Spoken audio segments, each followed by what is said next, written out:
Aztec Safety is #1 for online safety training. Aztec Safety is the proud sponsor of the Aztec Safety Challenge, the #1 event on the World Curling Tour. And Aztec Safety has been a proud sponsor of Team Jacobs on our quest to represent Canada at the Olympic Games.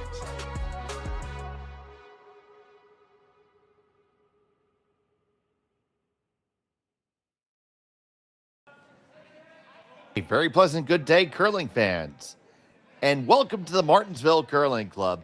It's the Grand Slam of Curling Canadian Open Tier 2, brought to you live on Curling Stadium. We have this matchup here between Team McDonald with Jacques Gauthier skipping and Team Yamaguchi.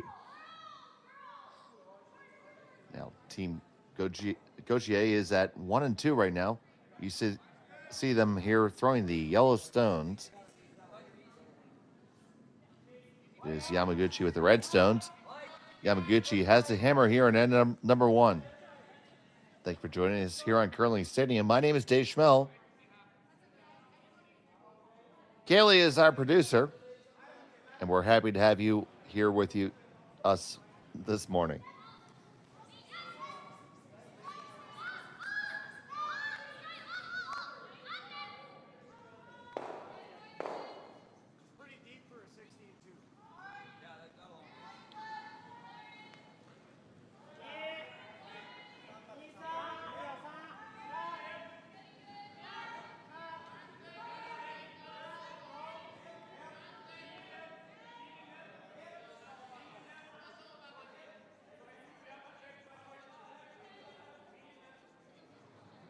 Just based on the gameplay, I am correct. It is Team McDonald with hammer.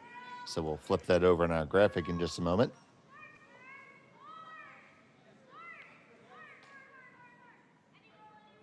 Sorry about that.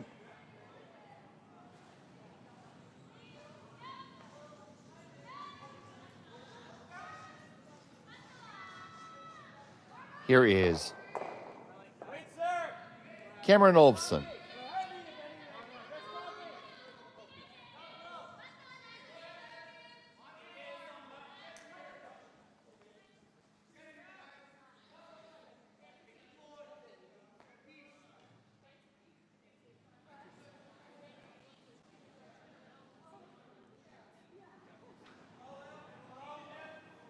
Now, Team Yamaguchi comes in at 2-1 right here.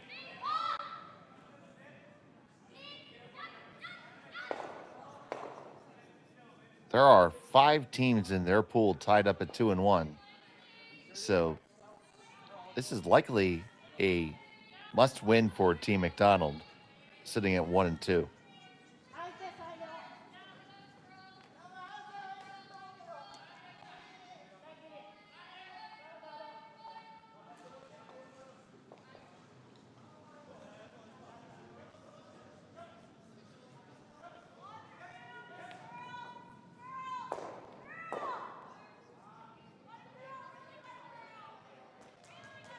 Bevy of guards up front. Let's see what Gauthier chooses to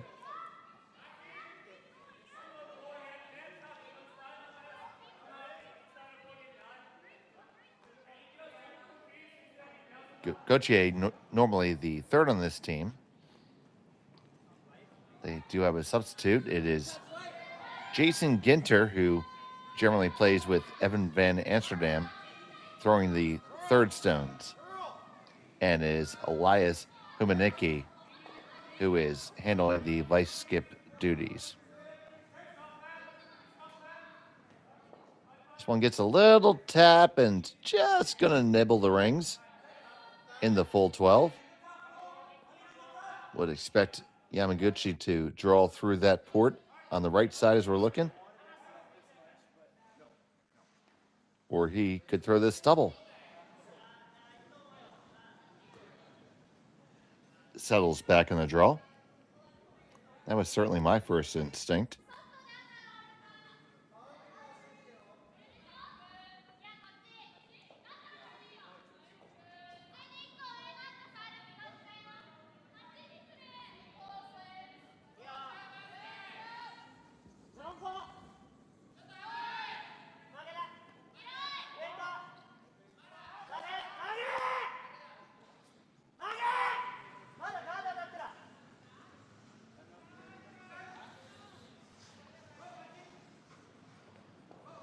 This one's going to wick off the guard, so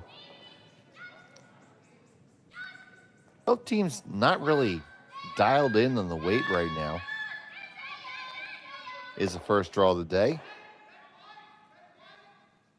Might be, obviously they scraped this morning, but maybe there's just a scudge of frost there.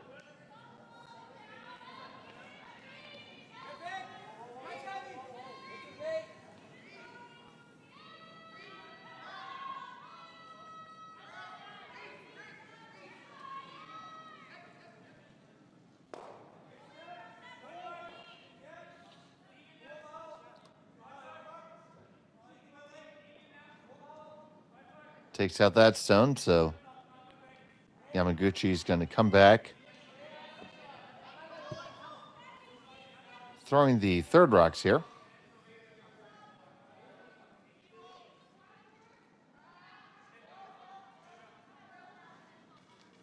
Our cameras are still waiting for their first cup of coffee this morning.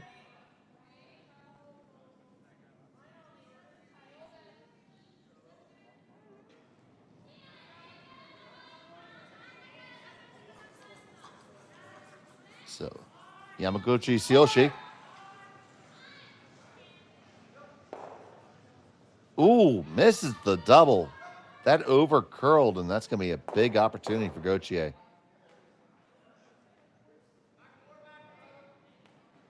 Got to throw a little tap on this stone. That's here on the outturn side.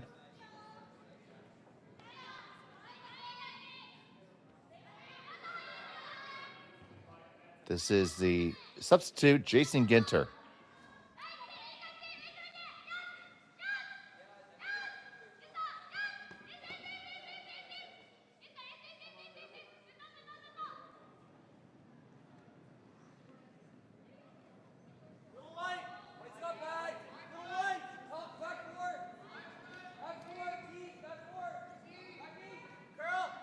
Here, back 4, back 8 call for the weight. Trying to bring it up to curl. That's good contact. A nice raise right to the left eyeball. Great shot by Jason Ginter.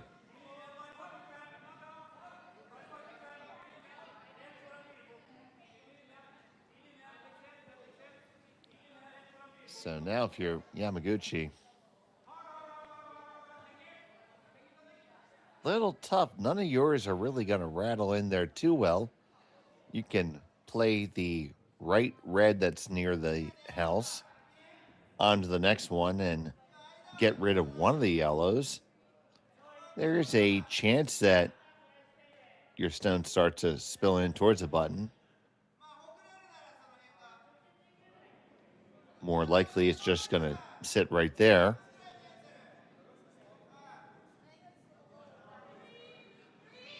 You could also come directly at this stone through the port. There is a port there. Obviously, it's not the stone you want to be throwing in the first end, but it's the situation that you're in. You see, they are playing four-handed today. They played three-handed yesterday. Karuizawa was sitting out.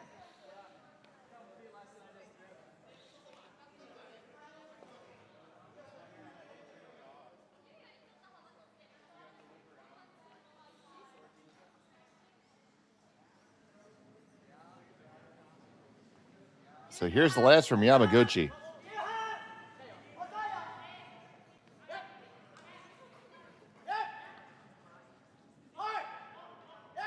Just past the guard. They make the red. They spill their own in. So that's not bad at all. They lie second and third. And the Team McDonald stone is exposed at the moment. So Gauthier thinking he's going to draw through the path here. Has to look at what is possible for Team Yamaguchi, though.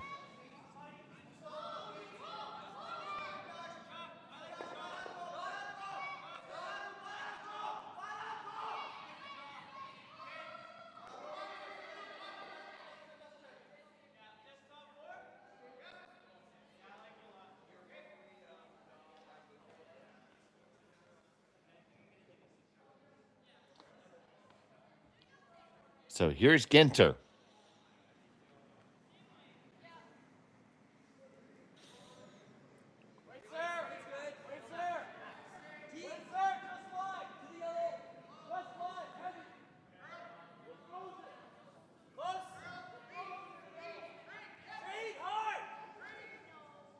Street and curl must think it's pretty close.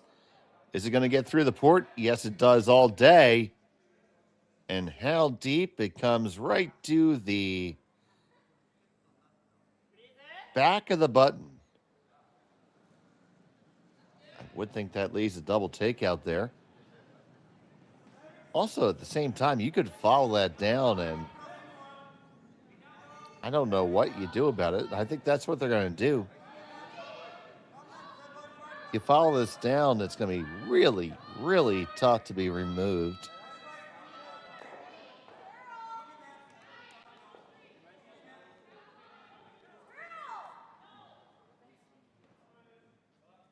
You see Karuizawa taking another look at the angles, but decides not to throw up an objection. So Yamaguchi with his first.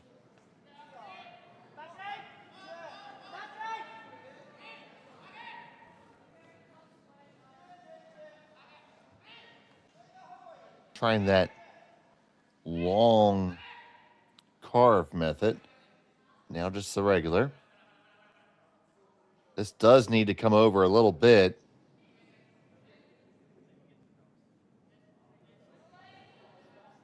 I think that's probably good enough.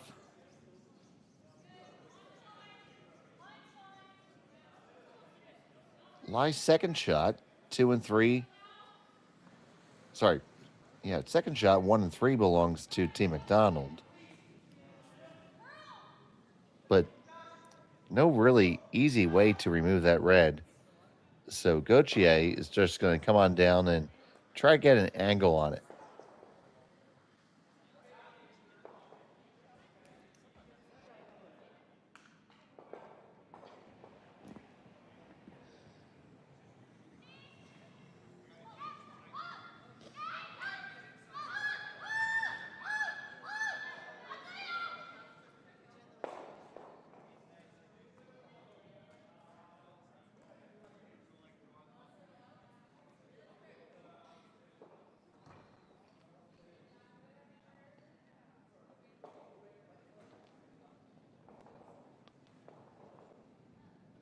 His first.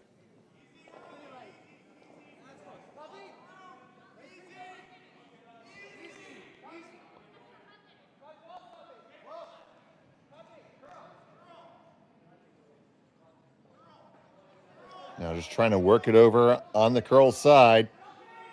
They're through the hole. And can they get down to that inside edge? They do, but I don't think they got far enough for it to get over the top of the back yellow, which is really what you wanted.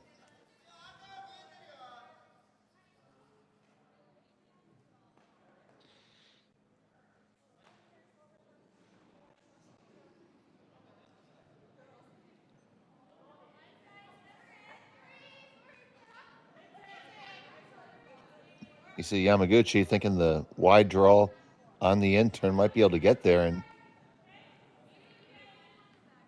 with the way the rocks have been curling thus far, I think he might be right. Now, keep in mind, it's the opening end, and we really haven't seen anything this direction yet.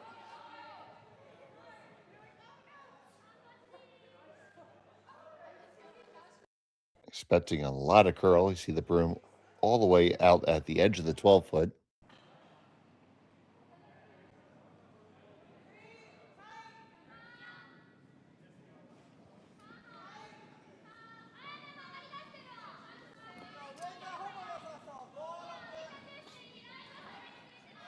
It's on the way.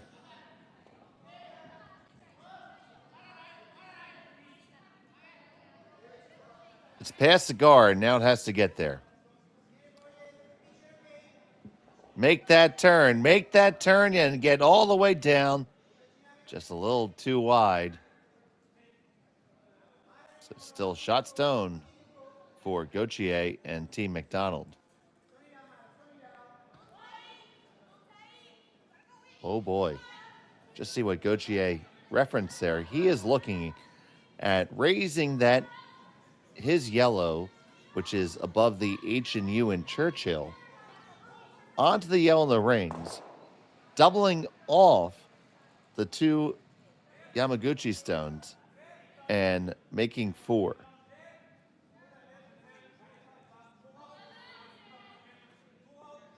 It just might be there. Big chance you catch one on the way in the back. And it would only be 3, but I don't see. Well, of course, does run the risk of giving up a steal and possibly a multiple point steal. So they're going to try to throw the draw in here.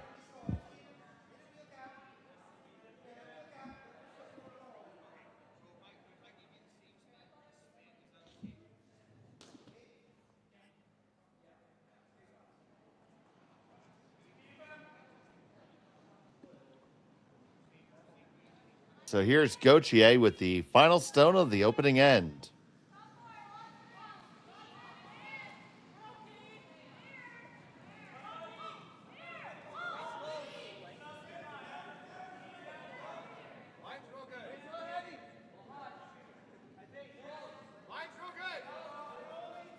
He's basically throwing the spinner here. You look at that rotation.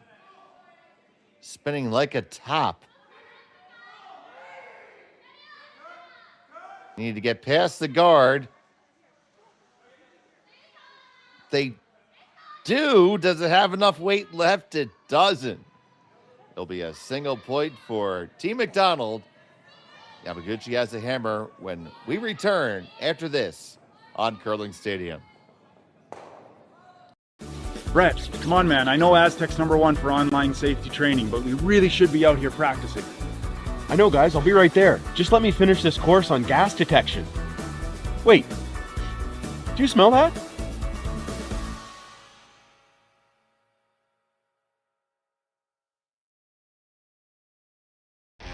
The 2025-2026 Grand Slam of Curling schedule is out, with big events happening all over Canada, like the Masters heading to London in September, the Tour Challenge from Nisku this October, the Canadian Open from Saskatchewan in December, and the Players' Championship from Steinbeck coming in January. Early bird weekend and full event passes on sale now at gsoctickets.com. Let's rock!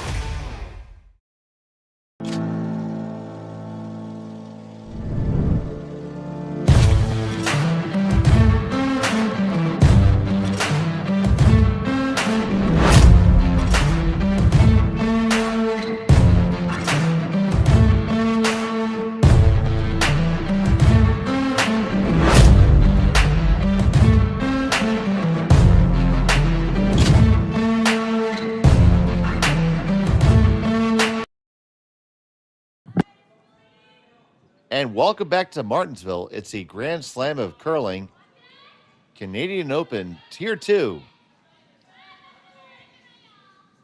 It was a single point in the first end for Team McDonald.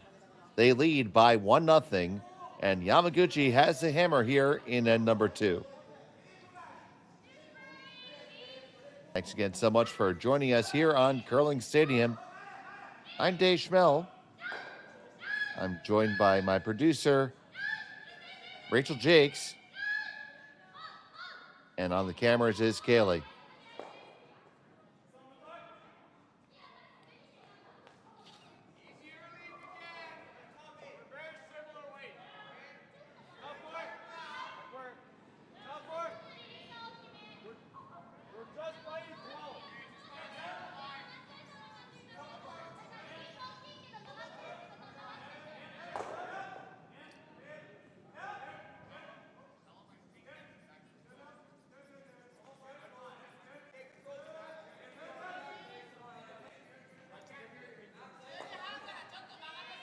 A bit of a overcurl on that center guard. They really would have liked to have been on the right-hand side, fighting the center line.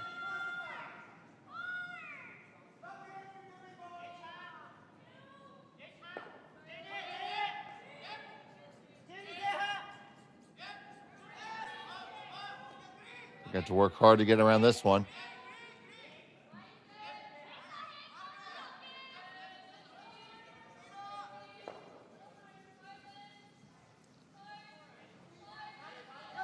They got it. They make the takeout, no problem.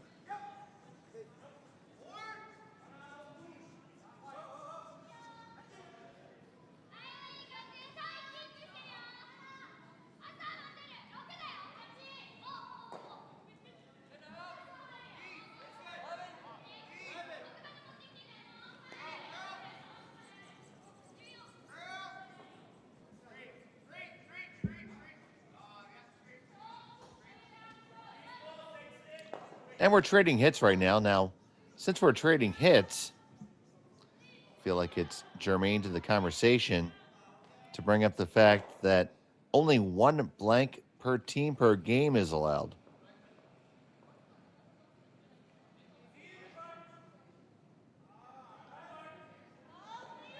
And also, there are no extra ends in round robin play.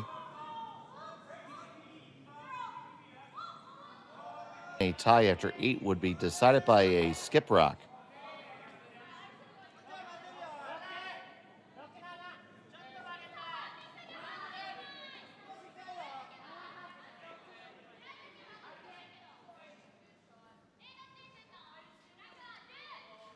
Draw by Team Yamaguchi. This needs to settle down.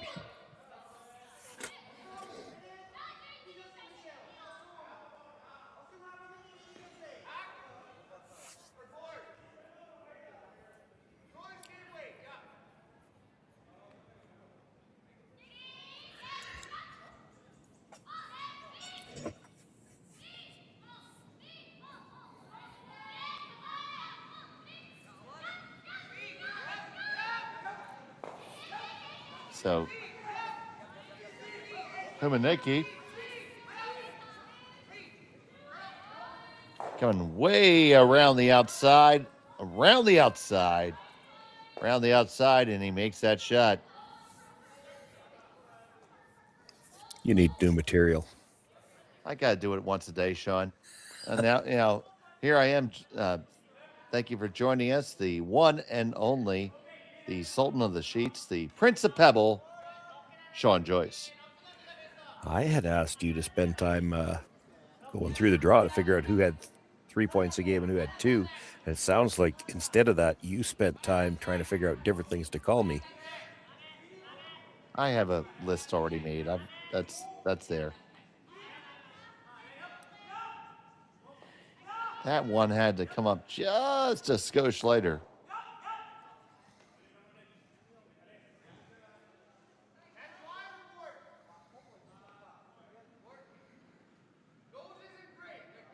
So the opening end was a little bit back and forth. Both teams had a bit of a challenge finding the right weight. And then once all the shrapnel was up, well, we ended up with one.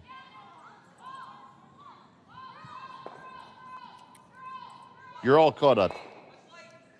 I'm caught up, and I might be ahead of you on some other things because, now let's see if I can find it again. I did do some checking last night, actually.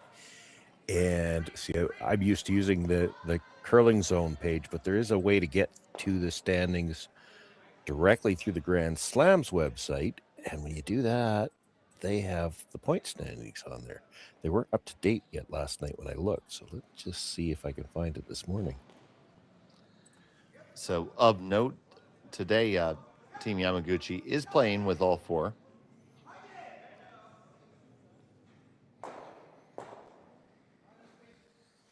Yeah, I had a game with them earlier where they only had 3 players. And in an event like this, like, it's one thing when, it's a Regina event, for instance, for me, and a Saskatoon team has 3 players there on Friday.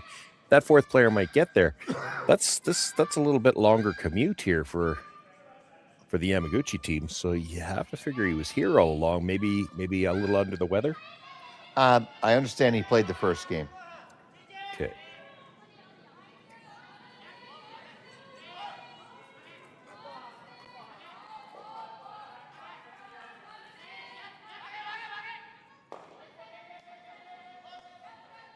That is a beautiful hit and roll executed right there by Yamaguchi.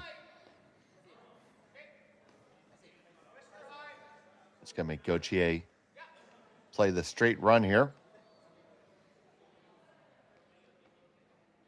Yeah, Jason Ginter, the sub. Go ahead, Sean. Nose will get it even if it clips the one at the back, but if he crosses the yellow just a hair, the red, there is a possibility of jamming that one at the very back. Sliver high side is best. Ooh, that's close to jam. Was that strawberry, raspberry, blueberry, grape? Well, it's whatever kind Yamaguchi doesn't like, because Gauthier doesn't like, because it worked out well for Yamaguchi. The only thing now is he doesn't want to flop back under the center guard, because then the raise is a double. Even if with a nose hit, there's a slash double. He doesn't have a ton of room to roll to the outside because he can't hit it too thin and risk jamming it on the red himself. But if he rolls even just to the broom, that's probably the best. Doesn't have to bury it because the one at the back's open anyway, so they're going to have an open hit. So on the way from Yamaguchi Tsuyoshi. Oh, he's going to try to roll under.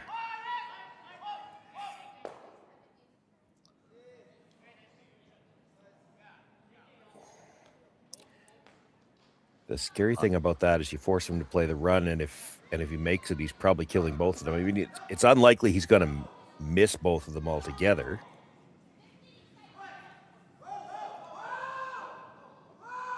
Yeah, I don't think I would have played the roll that way.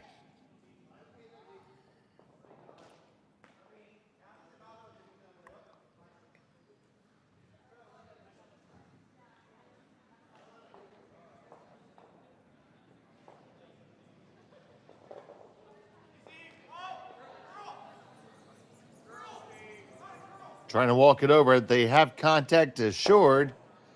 Oh, but they do miss both of them, Shawnee. He actually does, yeah. Well, but it still becomes a problem of where do you put the next one? Like, you could try to draw around the corner again, but there's a chance you'll line up a triple if you do that. You go the other side, there's not going to be a triple. He's playing the double in the middle anyway.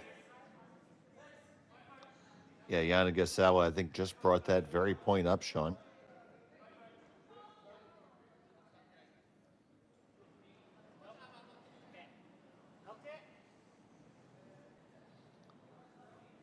Obviously, the dynamic Yanagasawa, the longtime skip of this team, now Yamaguchi taking over those duties, but all four of these players have played together for quite some time.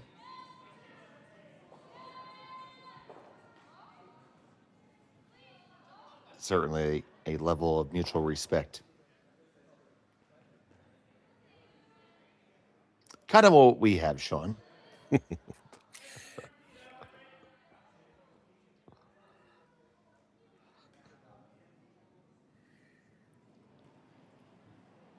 Just needs a good enough piece of the rings to outcount that yellow on the outside.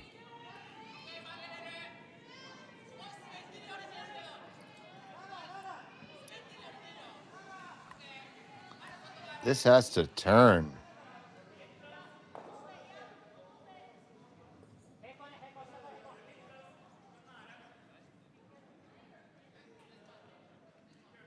That's, is the triple there? Yeah, well, it might be. And it might be worth taking a go at it because you'd have to be awfully unlucky. I mean, you could hit that first red and drive it between the two at the back. But if you catch the one that was just thrown thin enough, it's coming back towards the other one. I mean, there's a chance. Well, Gauthier is lining it up. So you're saying there's a chance? Yeah, I mean, the trick to this one, he won't be light. You've got to come thin off the second one, come kind of across the face on the third one, because you have to have a way to get the first stone, the object stone, the raised stone has to go as well. I mean, it's tough. you can try this a lot of times and be awful close to making it. And what'll happen is the third stone, the one you hit first, will actually stay in the rings. So Gauthier going for the triple. Catches it really thin and just jams it right there. Yeah, it might not have been there for him, because that is where he needed to hit it. Like, you look at where he hit the third rock, like that was where you needed to hit it to go. Let's take another look real quick before the draw. May not have the replay available, no problem. Yeah. Oh, Here it comes. Here we go. Like, he hit it fairly thin. He could have gotten away with maybe just a hair thicker. You start hitting it too much thicker, now you catch the second one thinner, and you'd have dead jammed on the one at the back. But you probably have room to be just a hair thicker, and then he carries more weight through on the raised stone. So Yanagasawa Rico with the final stone of the second end. Just needs to touch a bit of the 8-foot. Has backing. Might need it. That looks just fine. And it's going to be 1, 2, and 3 for Team Yamaguchi. They take the lead. McDonald has a hammer when we come back from Martensville after this. Welcome to the RockShop.net, the official store for the Grand Slam of curling. Whether you're looking for the best hats, stylish clothing, fun toys, or unique accessories, the Rock Shop has it all. Shop online anytime at therockshop.net for exclusive Grand Slam of curling gear, or come see us in person at your next event. Therockshop.net, where fans find their favorite curling gear.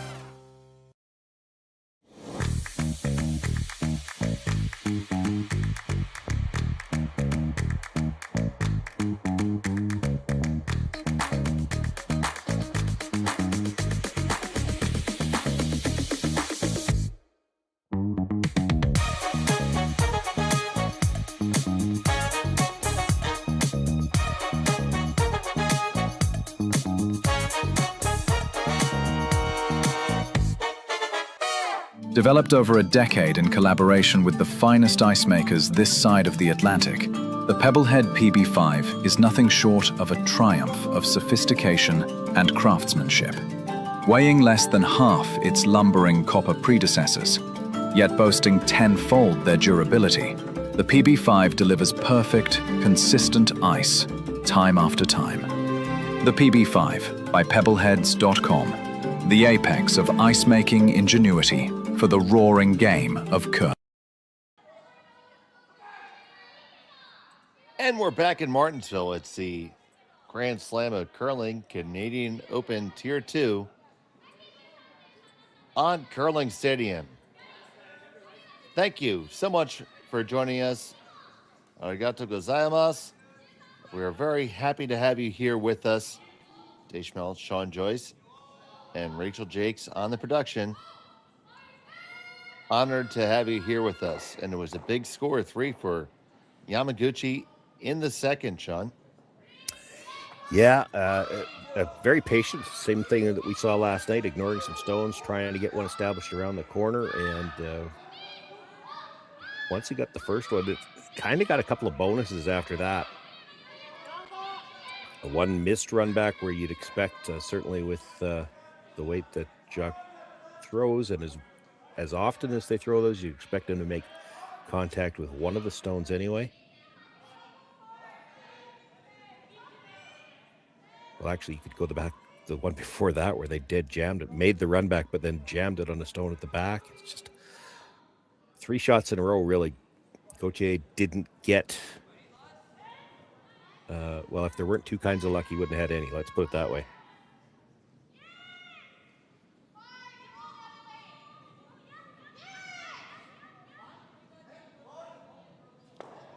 So here's lead Cam Olveson.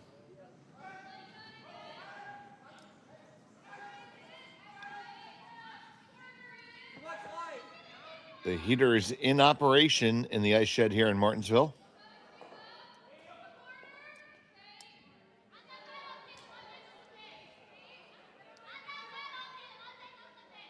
And they're going to have offset corners here in the wing.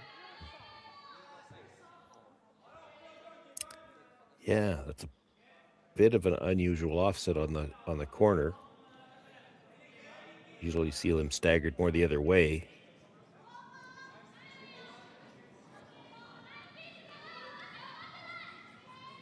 Well, unconventional setups usually mean we end up with an unconventional end, so should be interesting. We see the stones from Yamaguchi are both in the house.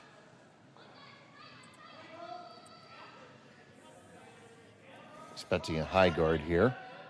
I can tell you I did pull up that page from the Grand Slam website with the point standings. So just one team on the men's side, the Ramsfeld team, has 9 points.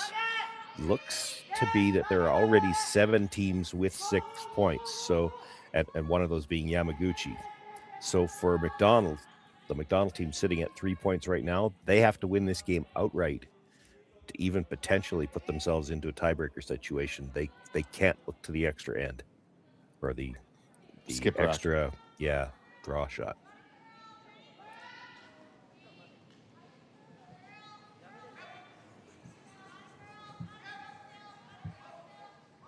So Humanecki pretty close to making it. He makes that double peel. And then conversely, on the other side, just based on where all the other teams are, there's nobody at 4 or 5 points with 1 game left to go. So with Ramsfeld at 9, 7 other teams at 6 points, if Yamaguchi picks up even a single point here, so he could lose in a shootout, and he would still have enough points to guarantee himself a spot in the playoffs. So you're saying we haven't had a single shootout yet? There have been some, because I saw somebody but it's 2 teams that are down near the bottom. I see somebody at 2 points, somebody at 1 point. No, hang on, that's on the other side. Yeah, no, just in the women's. I don't see any shootout results. Everybody's got it as score divisible by 3 here. So, yeah, on the men's side, it looks like there hasn't been any shootouts yet. That seems unlikely. Well, when you get into a situation where you don't want to put all your eggs in that shootout basket, maybe these guys have all played to try to resolve the game in 8.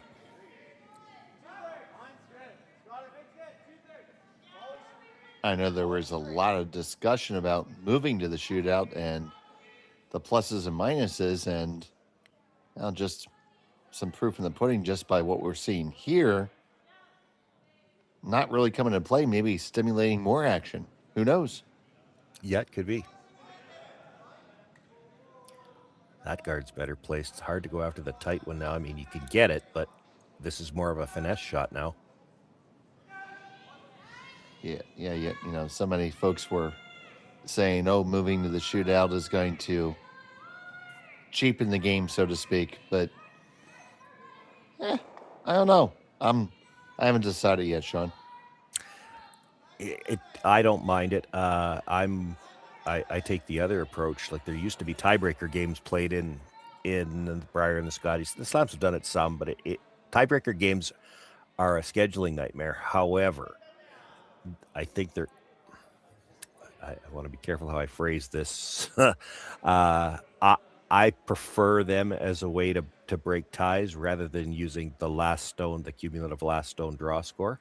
I'm of the opinion that's not even part of the game. So why are we determining our playoff teams based on that? So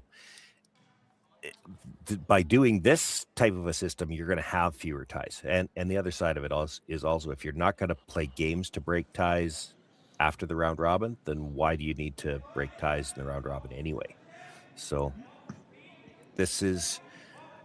I like this system, especially when they're using the 3-point scoring system for the games. It reduces the possibility of the probability of ties at the end of the round robin portion.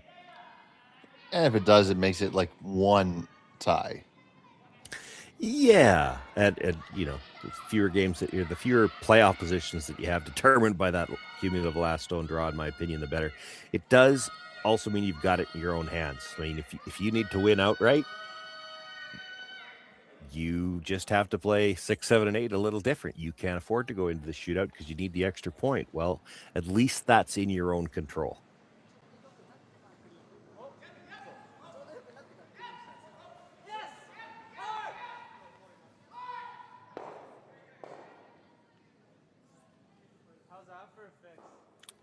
Run back made here. That was the shot. They just couldn't buy one of those last end. They jammed one, missed the next one, and had nothing left but a triple for the last one, and didn't make that either.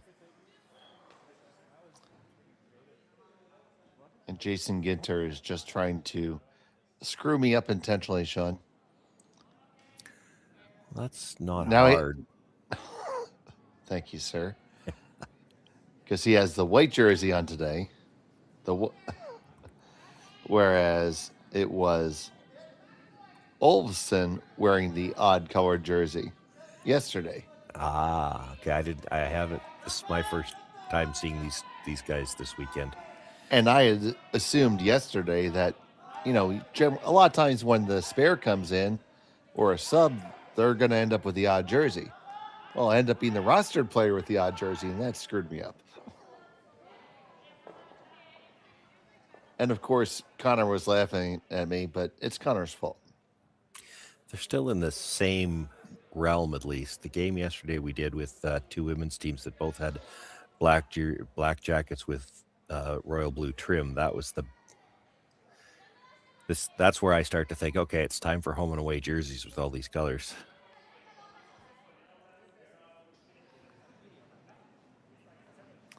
Just think of the marketing possibilities. Then he could have the alternate jersey.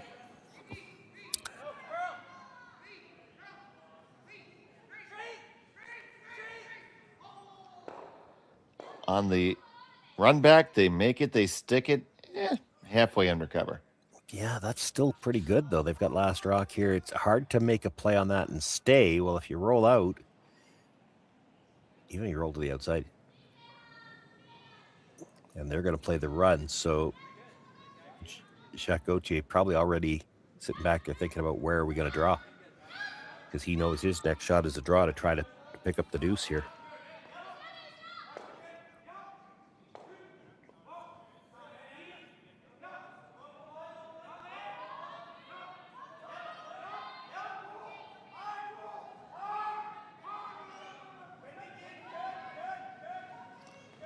So here's Yanagasawa.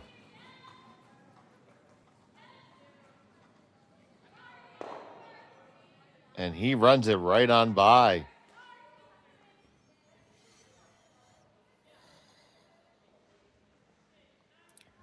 Well, the scary thing now, and you can see shot kind of he's tapping where he's thinking about going, but he's eyeing up the other yellow. It's like, where do we not leave a double off that? You got to come a little deeper than you'd probably like to here, just so you don't leave an easy angle for the double. And if you slide a little bit too deep, there's a chance Yanagasawa just comes down to it, plays the freeze.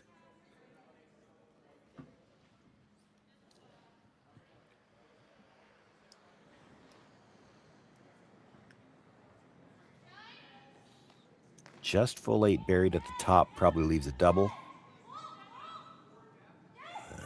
You're going to want to bite the 4-foot here, I think, behind the guard. Just bite the top of the 4.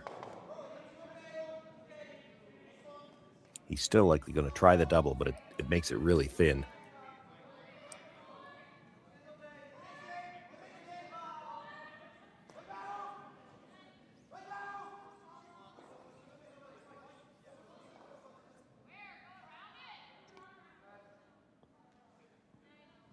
So Gauthier with his first in the third.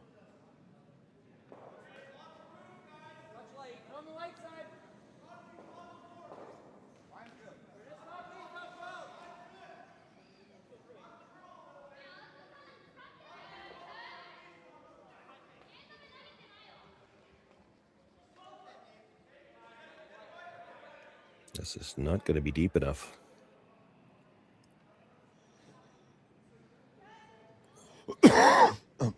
Pardon me.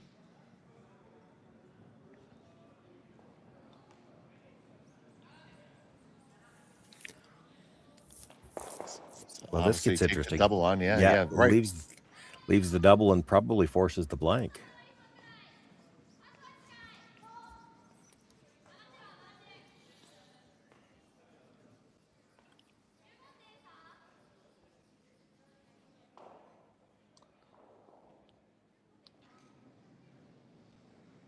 So Yanagasawa looking to double these off the middle.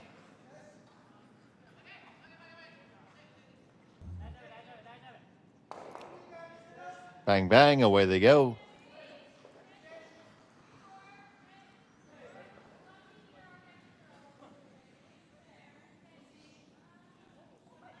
So will it be the blank end?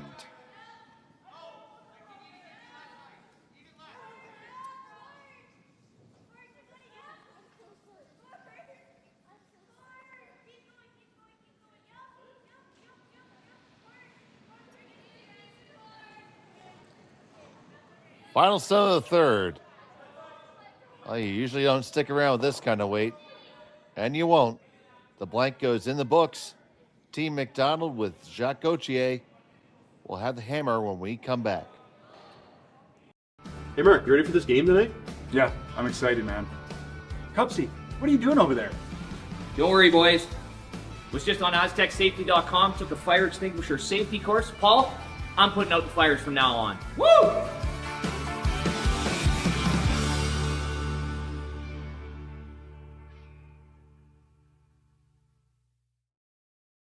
Welcome to the RockShop.net, the official store for the Grand Slam of curling. Whether you're looking for the best hats, stylish clothing, fun toys, or unique accessories, the Rock Shop has it all. Shop online anytime at the RockShop.net for exclusive Grand Slam of curling gear, or come see us in person at your next event.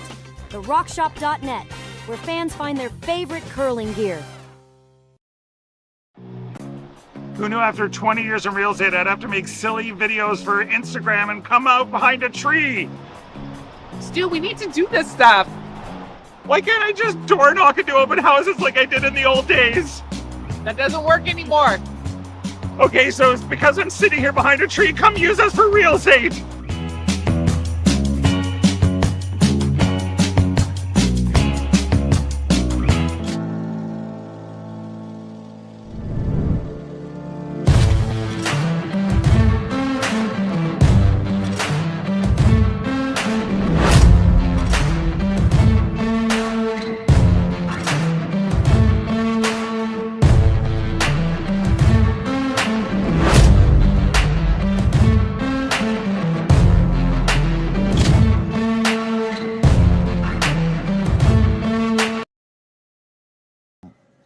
And welcome back to Martensville. It was a blank end by Team McDonald in end number 3. It's the fourth end of action. McDonald still has the hammer. And Sean, that was the one blank that McDonald gets to use. Yeah, now, down 2, it seems unlikely that he's going to have another chance, although I guess if you got forced into a blank situation here under traditional rules, you'd probably still blank the fourth end. It's still early enough in the game you wouldn't just automatically take your one, but he would have to here. Now it's the even end, and a lot of these teams, even in traditional rules, are going to play a little bit more aggressively to try and score in the even end. If he could get his deuce here, he's back to even with hammer in the even ends. That's a pretty good position.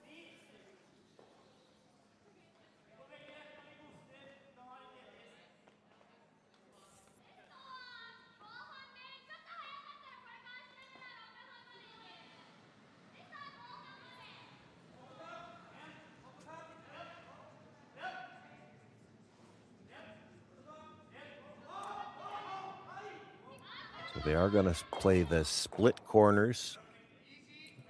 And again, like I said, he probably would have played a little bit more aggressively to try to score here anyway, but definitely doesn't want to let this end get away to where there might be a forced blank now means he's forced to take one.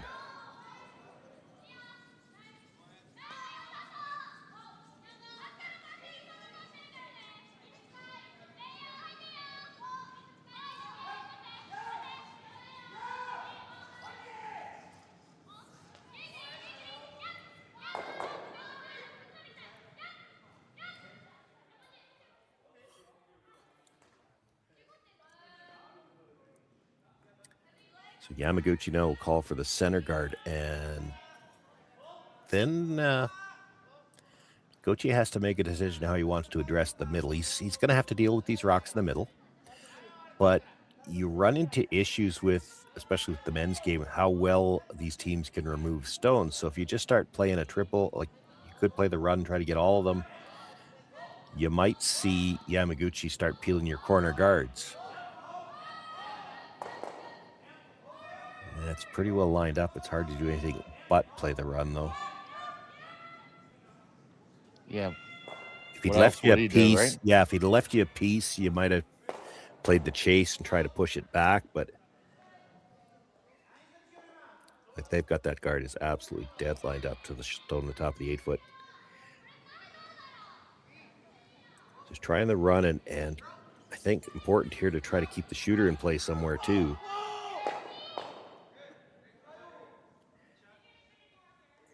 Hits 2. Leaves the shooter maybe tighter to the center line than he would have liked.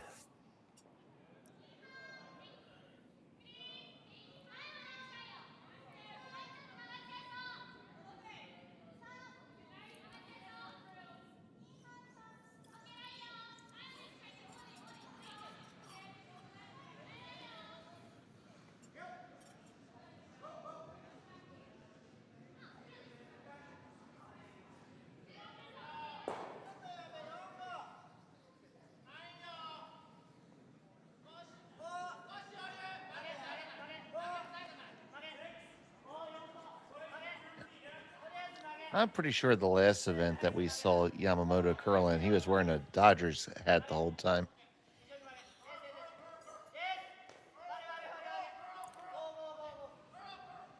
But regardless of what hat, he threw that one pretty well.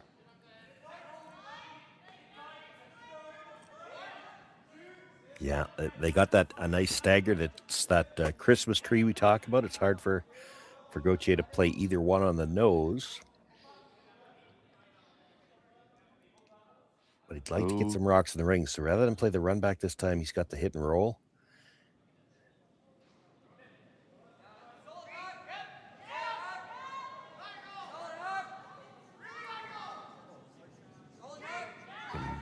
Might.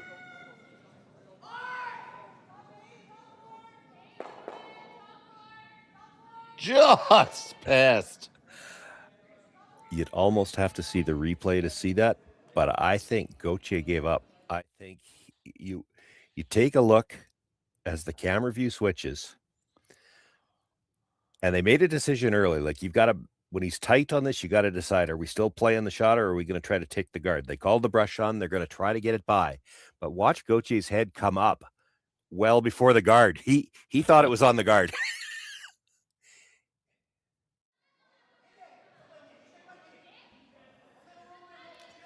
Oh, big sweep by Ginter to get it past.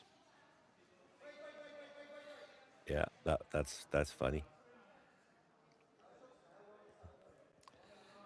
Glad we could amuse you, my friend. Well, it's one of those ones where, because you know what I know what he's thinking. He's thinking, I should have called them off earlier. We should have hit it thicker, because he was thinking, we just rubbed the guard, and they get by. So.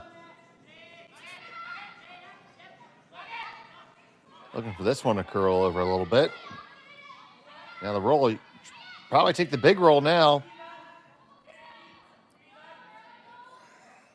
Didn't commit to that quick enough. Yeah, I'm trying to decide if the little spin helped them or not. I mean, it might have, actually, because now I don't know if you could see enough of the inside to play the double. The hit and roll in front still good. That's a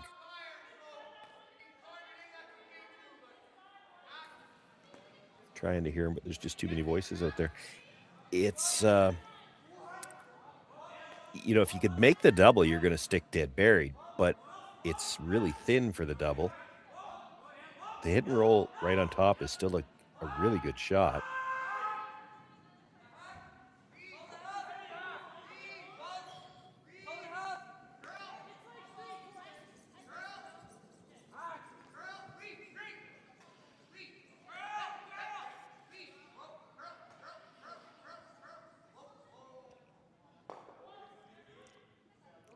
That's pretty good. Yes, it is.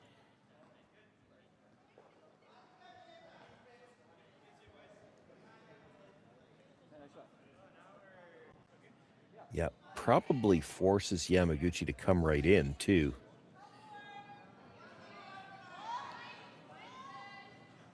I mean, if he's dead in line with it, he might just straight guard it. But there's two rocks that could be run into that. The center guard could come straight back, or the one on the left as we look at the overhead, because it's all queued up on that angle. So he's got two ways that he could run and sit too. So a straight guard probably not helping you.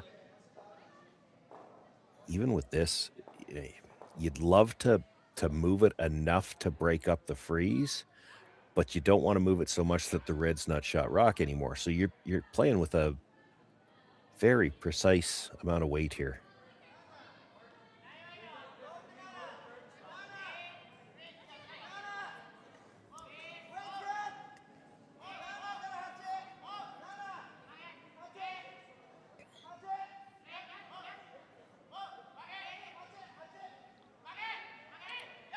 They're gonna get a tap here.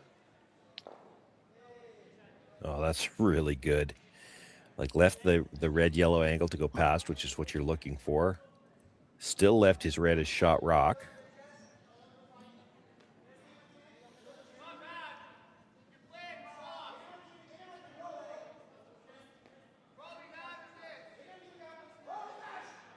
So you see Gauthier thinking of coming down to shot stone. Yeah, that seems tough. I don't love that. Just looking at the angle run in. I mean, it's tough, but everything's on the right angle for him coming from this side.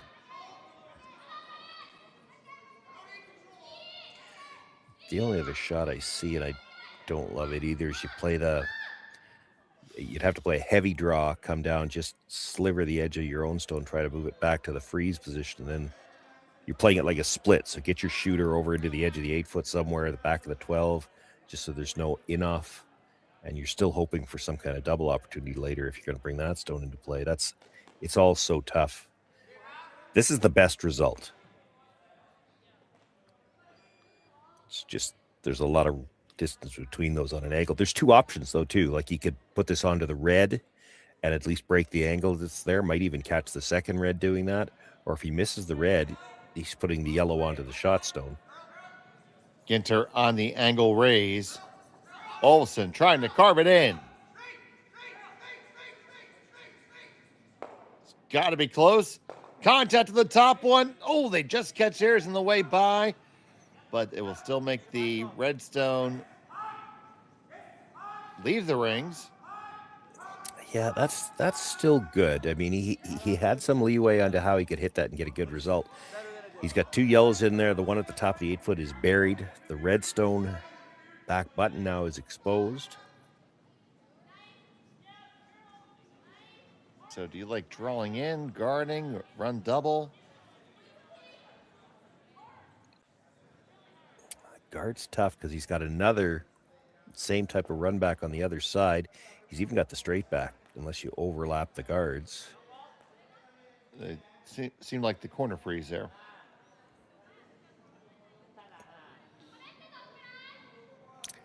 Well, that still leaves him that angle running from the corner. Don't know if he'll play it on his first one. He might.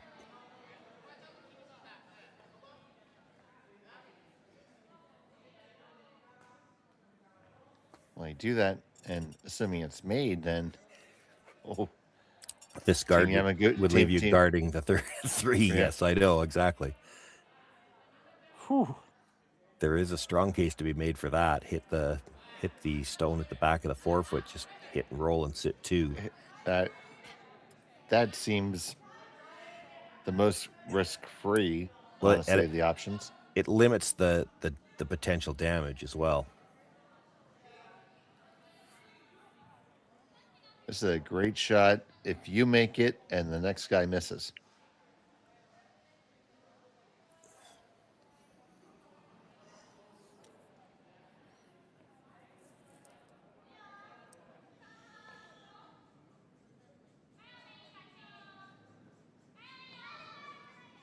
So here's Yanagasawa Riku.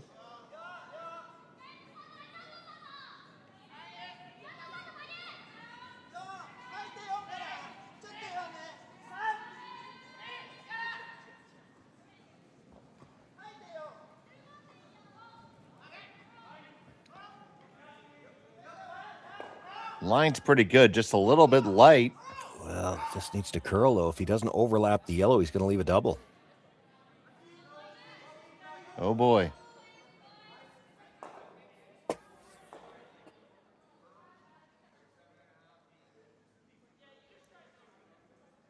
Line was good if he'd had the weight to get to the corner freeze, but by leaving that little bit short, he didn't get enough time to curl. And I mean, you can see it. It's nose hits, getting them both. Now that might leave a triple in return, but Coach, you can't really worry about that. He's got to make this double. And I mean, you might with big weight, you might be able to hit it just a sliver low. With the weight he can throw, if he hits it just a sliver low, he might roll far enough to not leave the angle for the triple. But if you ever miss that stone in the 4-foot, you might not get out a chance. So Gauthier throwing it nice and easy. Ginter picks it up pretty much right out of his hand. This is over curling already. Is he even going to get a piece of the one in the back? No, it won't. Well, he takes away any option that Yamaguchi might have had to go after the stone at the back of the button. He does protect against that. They know the angle run-in's coming, so you can't just throw the straight guard. You make the same freeze again, it's still a shot for 3. Can you get all the way down to it, like they're suggesting? And maybe if you get down to it, you're kind of queued up against that yellow catcher. Yeah, almost. Yeah, that I'm not sure about. Like if you're just frozen right to the face of it, I think he can blast it and it goes over the top of it. Even if it touches it, it probably still goes. If you could get slightly to the inside, which is tough because, that rock's slightly buried on the yellow at front. There's only less than 3 feet between them. Or if you moved it back an inch just so the red and yellow were dead even. I mean, I imagine that if you could say you're going to make his shot without question, you can get rid of the one there that would be the angle raise and roll to the perfect spot, but I don't want to throw that against a potential 4. No. Well, if he had to, he could play the double raise too. The yellow center guard straight back onto the one in the 8-foot, onto the one in the button. Correct. So you can't take all the raises away. So it's going to be the draw. Big shot here. Yanagasawa.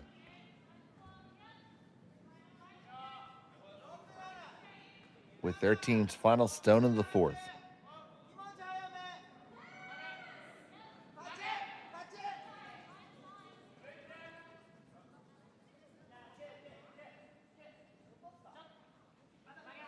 This needs a turn. Yeah. Oh, it's heavy too. Yep. Okay, so it's 3rd rock in the back there. 4th rock, rather. Yeah, but he just needs to hit the one that, he rubbed it. It's a little bit more undercover, but it's still, 7/8 or more exposed. And a hit and stay anywhere in the 8-foot is for 3.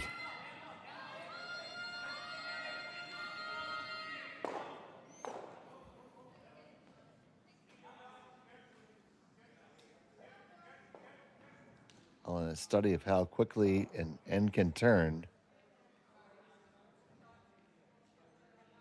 it'll be Jacques Gauthier trying to get 3. Final stone of the 4th.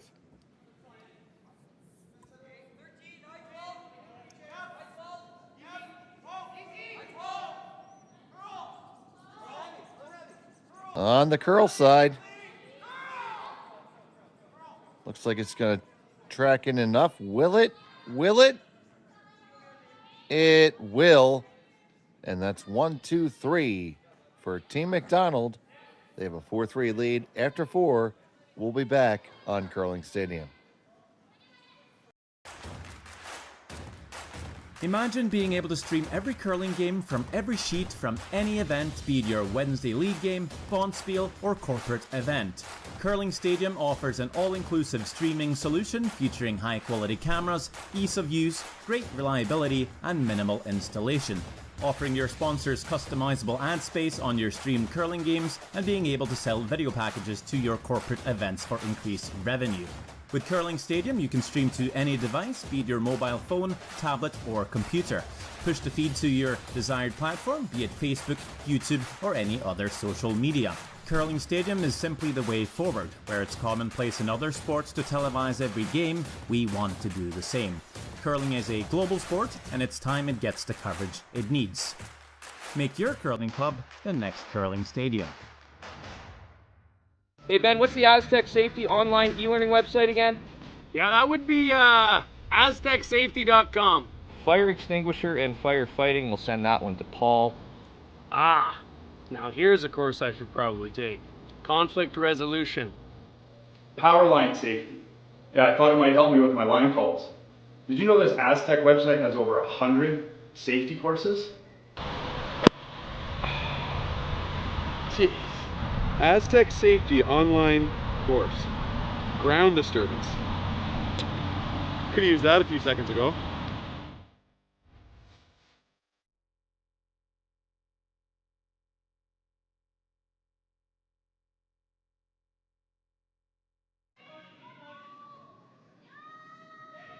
And welcome back to Martensville. It's a 4-3 score, and Team Yamaguchi has hammer here in the 5th.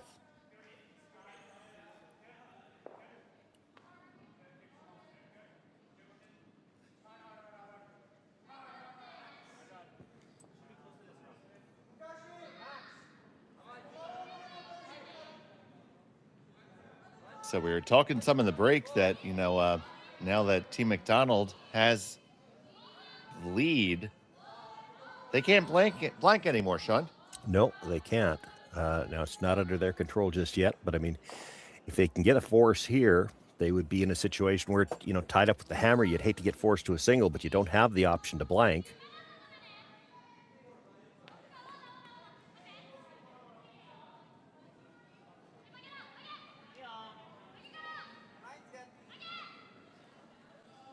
This is interesting. Yamaguchi not playing a corner guard here, so he's playing this like traditional curling where you're trying to keep the blank alive, so to speak.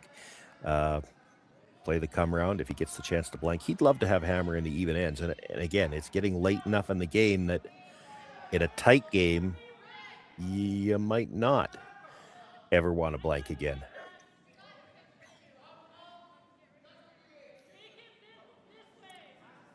But as you get tight, coming down to the last few ends in these games, and especially if you've already used your blank, and for Gauthier, the McDonald team being skipped today by Gauthier, also has to factor in that they have to win in 8.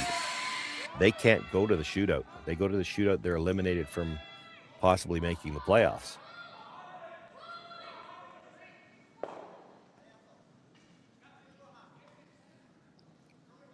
As we get deeper in this tournament,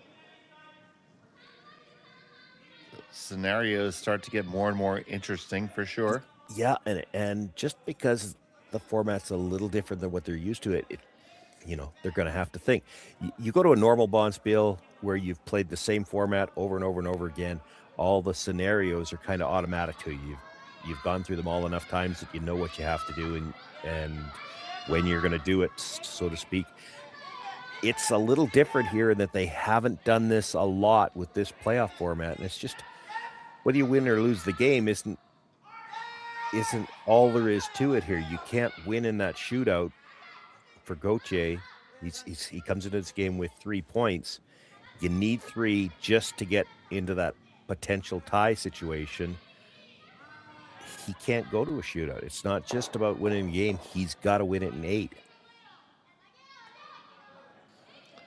And as we commented earlier on the men's side, we have not seen a team go to the shootout yet.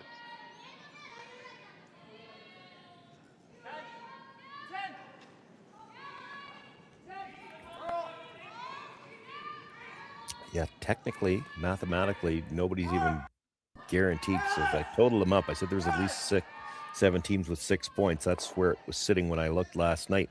The standings weren't up to date. So as I count them up now, there are 8 teams at 6 points, and Ramsfell's got 9. Ramsfell on the ice right now. Well, to be guaranteed an outright playoff berth, he still needs 1 more point. And he's playing against Lucas Klima. And Klima's sitting at 6. So, that's a meaningful game for both teams over there. Trying to secure spots in the playoffs. And right now that game is tied up. Taking a look over on the women's side, it's 5-1 in favor of Waino. And McMillan and Skurlik are tied up at 2. Well, you brought up the women's side, so when I get a chance, I'll go through the standings there too. Just got to get by the guard. This is still... No, this is the 6th stone. He's okay ticking that off the line.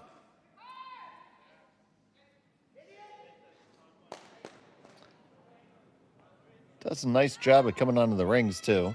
Yeah, double might be there. That last little spin when it came a little deeper. It's flat, but it might be there. He's going to give it a look-see.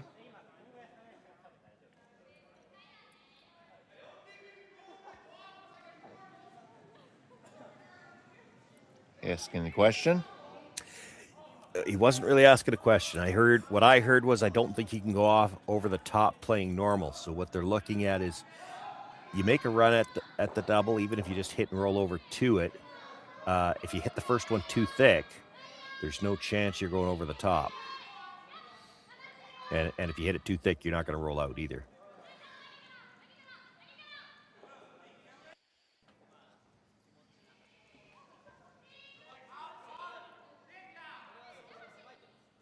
So Humaneki.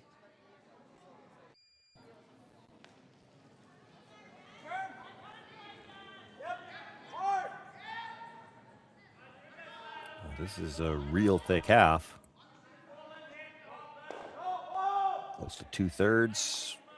Comes over, makes contact.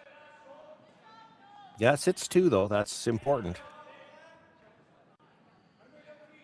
There's enough air there that they can roll back to its center here pretty well. Oh, yeah, for sure. They've got a shot to roll back to the middle, but they have to deal with this stone in the 12-foot. Doesn't have to make the double right now, but he's got to get the yellows closer together. If he could roll in front of that one at the back 4-foot. So Yamamoto to Kero. There's room to roll past it and be undercover, too. There's a couple of ways this can work out really good for them.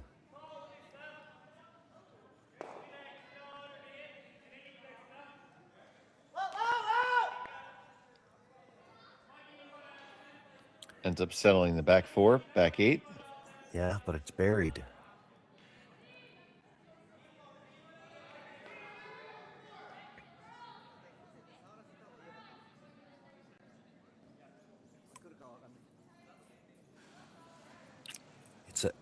I mean, I don't see a blank coming, and that's fine for Yamaguchi, but this is a fairly risk-free end for him to play now. The guard's off the center. The rocks in the house right now are behind the tee line. Even if this one comes in front of the tee line, it's not going to be on the button. So he knows he's going to have a shot to score here.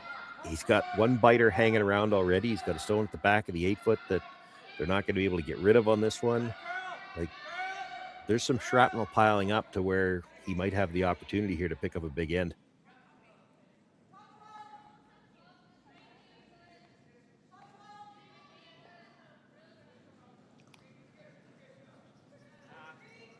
And that is probably better for Yamaguchi because, and you saw the call, I did no hesitation. They're trying to hit the back one first, come straight across, hit the back end of the other yellow and kick it out. Now, he'll still have the problem that all his rocks are going to be the one little biting her out on the wings, and his other 2 are going to be behind the tee line. But, again, risk-free. He's always going to have a shot to score because the button's always going to be open, and this Could be a lot of red rocks around after this.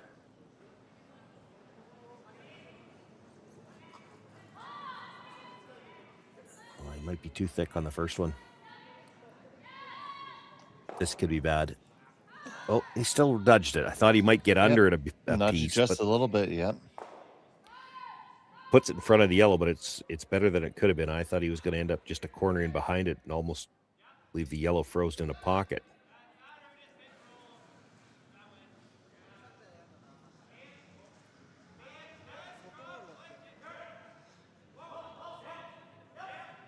Yeah, that's what I like. I think if you're Gauthier, you're freezing the pocket now. It basically, I mean, you might not be shot rock if you get right to the pocket, but it eliminates those two yellow or the two reds around the outside, the one at the back of the 8 foot and the one on the 12. Because if you're frozen, if he tries to blast it out, he's going to jam on the one at the back 8.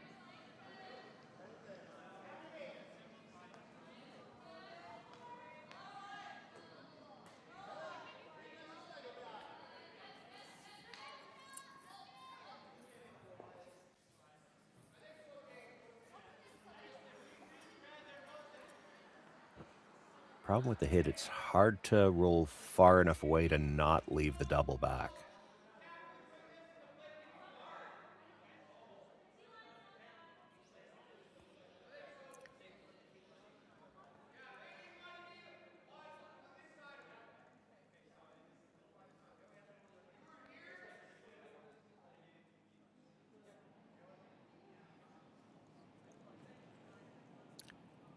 So playing the freeze, and I think what they've decided, rather than get right to the pocket, they want to stay mostly in front of the red, which would give them shot rock.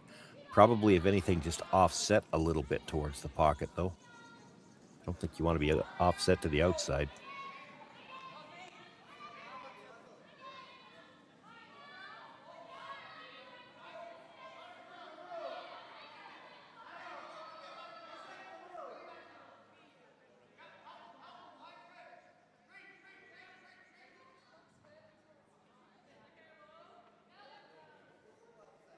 Great sweep, boys. Real good. So what do you think of that? I mean, it's a little...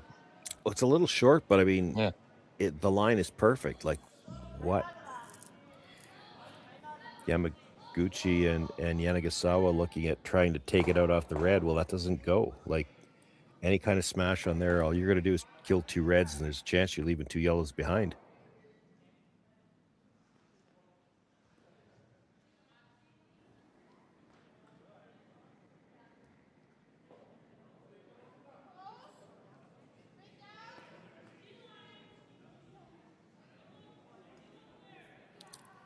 Can't get to the side of it that he'd need to try to pick it. I guess you could try to run the guard back and pick it, but it's a lot of risk.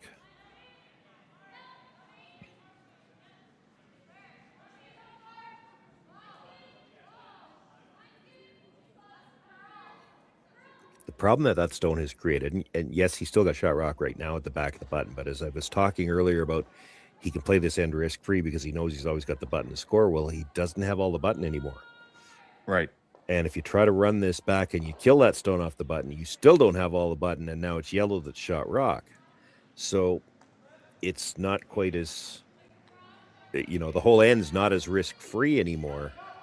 See, they've called their timeout, one of their timeouts.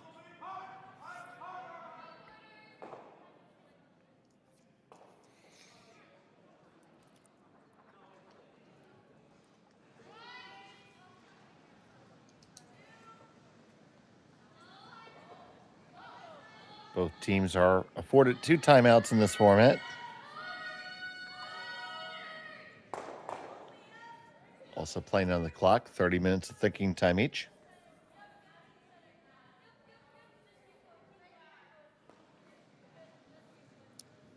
What does Gauthier do if you just peel the guard?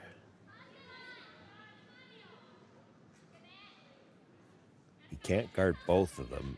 If he guards the one on the 4 foot, you can get to the one at the side of the 4 to pick it out.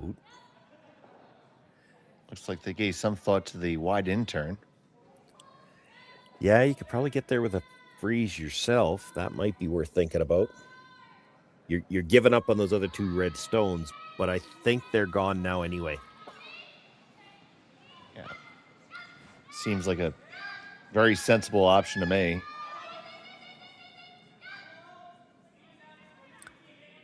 Well, it doesn't take away the fact that Gautier's got this rock to just tap up a foot. That's the scary part of it. But I don't know what you can do about this one. I don't like the out turn draw. If you get the in turn there, like right where they just tapped the broom by the right eye, right? Then that raise might have a lot of room to chisel off the rock you just throw and kick out. Yeah, I don't think he's going to throw it with any kind of weight. He's just going to try to tap it up a foot, foot and a half, just to tap to frozen. So there's still going to be the pocket back there. I don't think you can take that away unless, like, if you got tight enough by the guard, you could maybe come just underneath the one that was just thrown. Forget about getting to the pocket. But yeah, he's still going to try it. I don't know what this call is. Is he guarding? No. Nope. He's going to try to pick it clean. I think. Because I don't see anything else good coming from this. And you pick it clean, he's still going to have the same freeze again. Probably try to pick it and touch the yellow. Maybe even stuff the yellow, get rid of the red at the back because it's not helping you. So, Yamaguchi's last.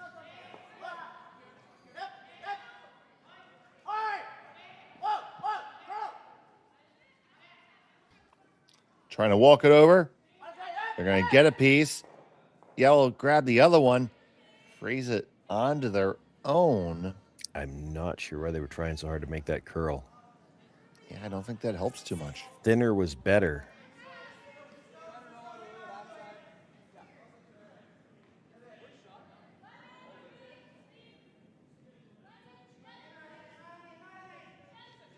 So Gauthier just looking to hit and roll in front.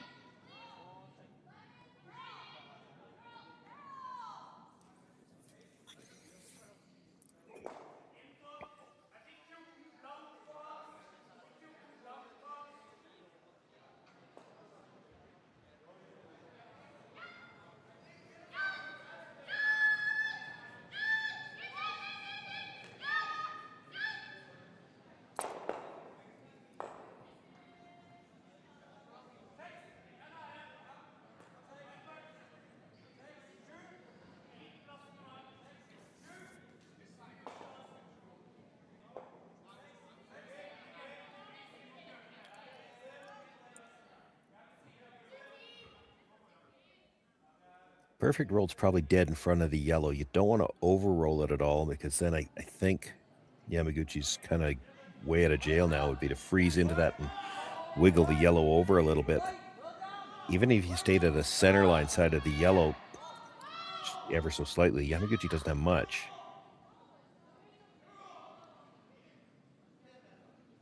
It finishes not enough, though. Did that leave something for Yamaguchi and Yanagasawa? Well, if they can get to the stones at the back of the forefoot, which, you know, might at very least open up some room, the red one's the only one leaving. Can you roll to a good spot? I don't know. I don't know if there is a good spot to roll to.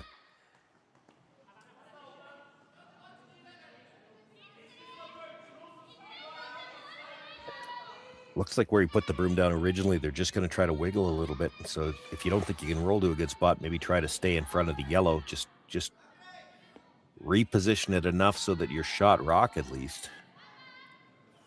You're going to move the back one, but the front one's not going to move a ton. The yellow one on the tee line.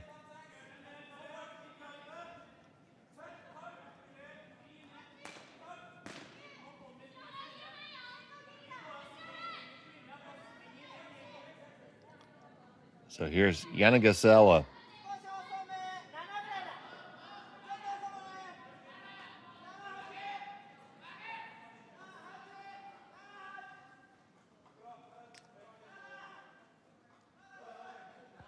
Yamamoto on the curl. He's not by the one at the top of the forefoot yet.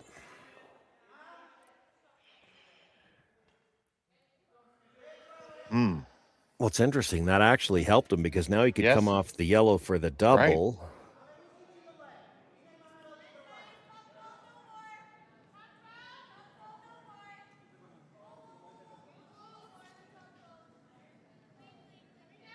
Don't think that was a straight call, but No, it was not.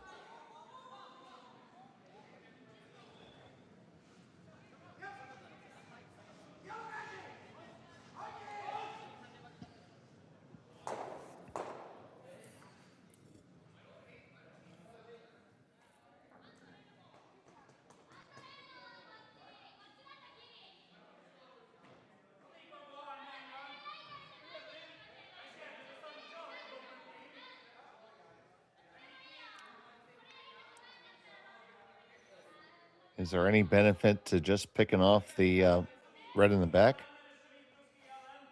Yeah, there is. I mean,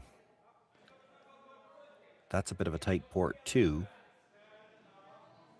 Still going to have a shot for 2, but it won't be for any more than 2. And it's possible that second yellow, when you play the double on the yellows, it could stuff absolutely dead on the one that's just outside the 4-foot. Then that stone at the top of the 4-foot wouldn't count. It'd still be third. It wouldn't count. Yeah.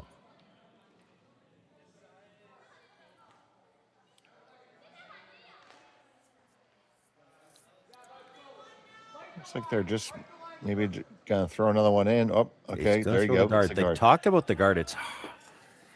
It's hard to take everything away. It's possible.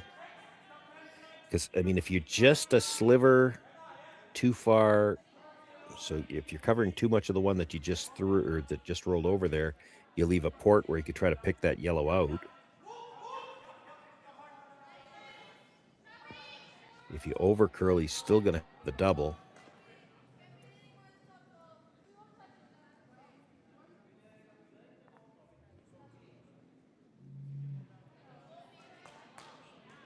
But if you can make it, yeah, there's not going to be a lot left. So last from Gauthier.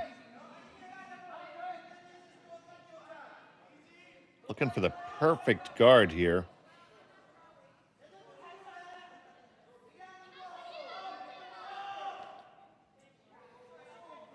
It's an over curl.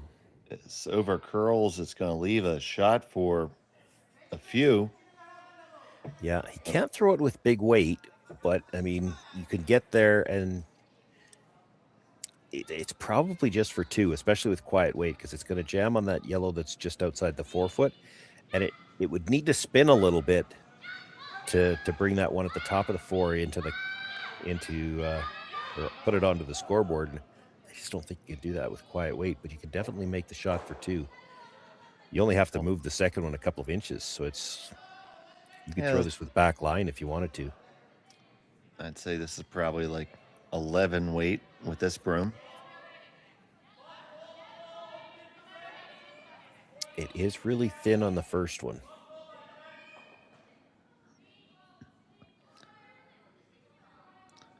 Final stone of the 5th then. Yanagasawa Rico trying to make a score of 2, possibly 3.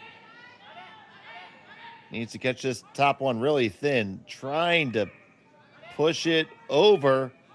Needs to take the curl. And it won't. It is too far outside. I think that's a steal. I think the yellow they're is going to shot look at rock. it closely now. That's a hard house to tell because the change of colors through the artwork kind of distorts get that optical illusion, but Get her a tight shot. Yeah, it's all the Yamaguchi team looking, and that usually means they're trying to decide, are we going to give them one, or is it a steal, or do we measure it? I think it might be yellow, but it's very close. Looks like they're going to swing a stick on it.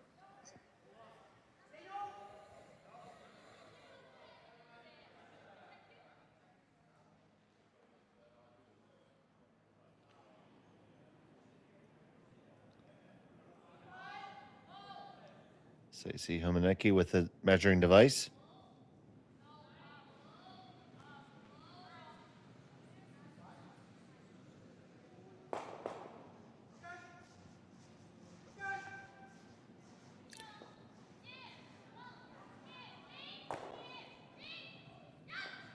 And we see nothing.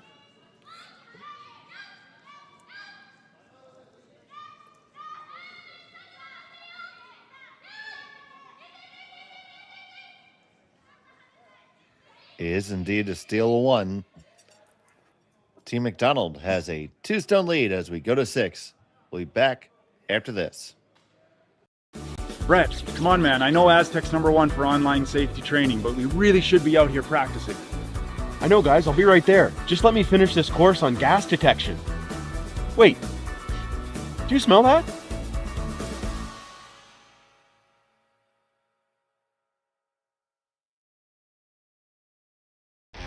The 2025-2026 Grand Slam of Curling schedule is out, with big events happening all over Canada, like the Masters heading to London in September, the Tour Challenge from Nisku this October, the Canadian Open from Saskatchewan in December, and the Players' Championship from Steinbeck coming in January. Early bird weekend and full event passes on sale now at gsoctickets.com. Let's rock!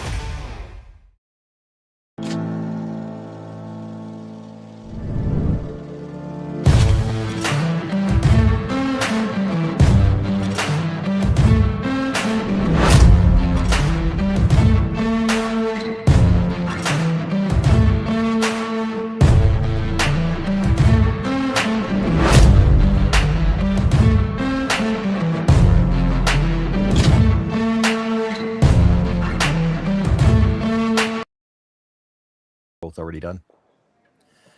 Welcome back to Martensville. It's a Grand Slam of Curling Canadian Open Tier 2 here on Curling Stadium. Steal 1 for Team McDonald, skipped by Jacques Gauthier this weekend. It is Team Yamaguchi with the hammer in the pivotal 6N. Dave Schmel and Sean Joyce here with you. Rachel Jakes handling the production.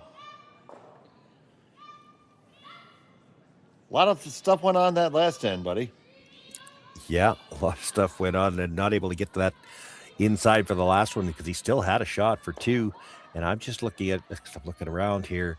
So both women's games already finished. So as we look at our clock, as we start here, 8+ and 10+ minutes, but 3 ends left. So they're getting a little tight for time. And then I double checked really quickly on the other men's game. They're still in the 5th end. Wow. Well, I might have the wrong drop on the women's because they do look like they're still out there. Yeah, some of my scores are slow updating, so I'm having to check the live feeds to... All it happens with age. I've got a couple of the games that online, like the other men's game, the score online is still showing after the 2nd. Well, you know they're farther along than that. So when I check the live feed, they're in the 5th. And one of the women's games is still showing after the 3rd. So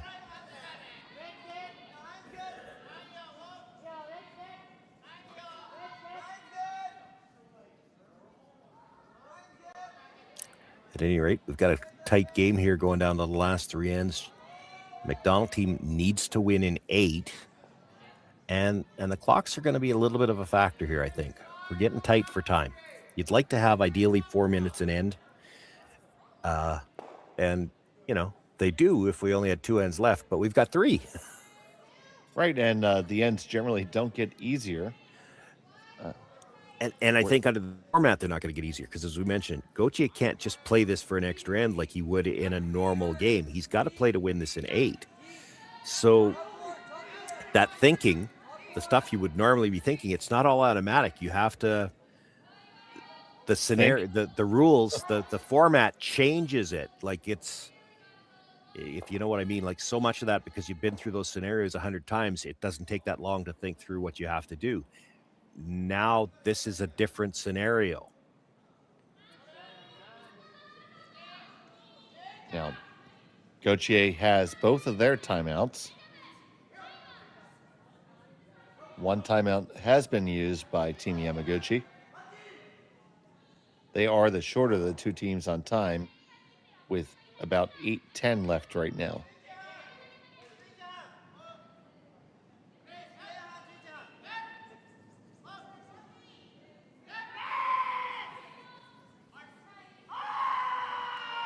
Once very close to the guard, they just squeak it by. Make contact and stuff it. Can they roll their shooter all the way under? No.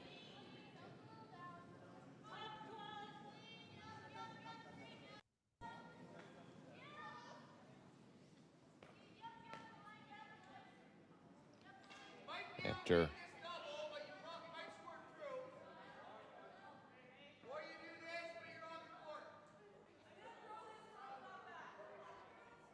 you heard the two options there, Sean. Mm-hmm.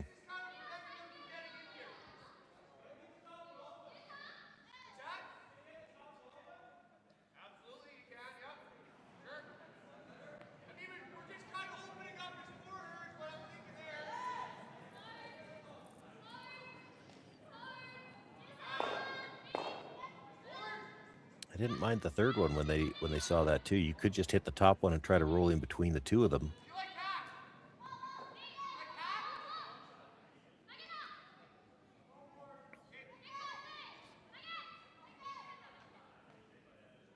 So board weight.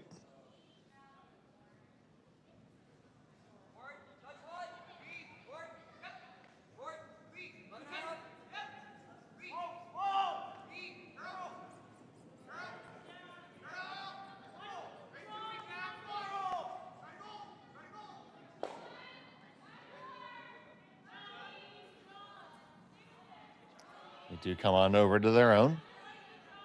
Yeah. Well, interesting that he's looking at the draw first. The problem that I saw with that shot in the first place, I think he's going to play the run. Probably not even looking at the run double. You play the hit and roll over to guard your own, and you're going to clip one of those yellows on the way by. That is the indication. And now the throw from Yamamoto.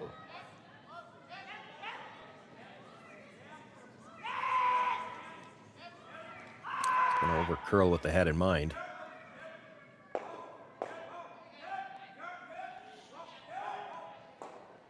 And doesn't remove the ray stone from the rings, although it's well enough over there that it's not likely to be a factor. I mean, other than it might get the force, but we're at that point in the game where Yamaguchi might take one here, even if the end's not shaping up well. Just because of the format and going with the even end deal. And yeah, well, it's the even end deal plus add one little factor to it. Gochi can't blank the seventh. Right. So if you know you're absolutely guaranteed if you score here, you're either going to have the lead because you stole a bunch, or you're going to have last rock again in the eighth.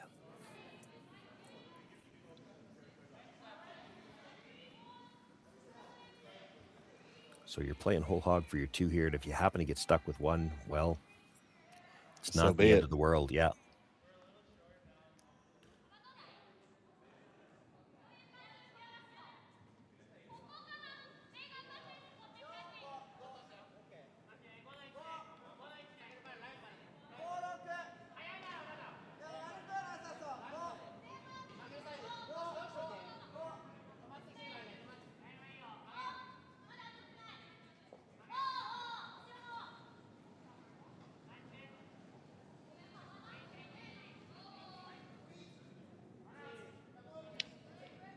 They throw the corner freeze as ordered.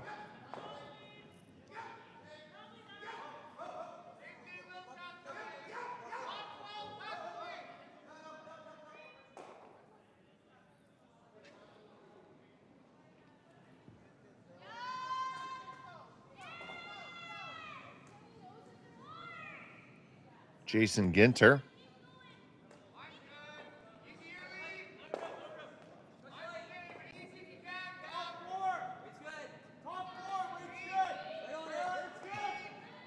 With a weight call top four.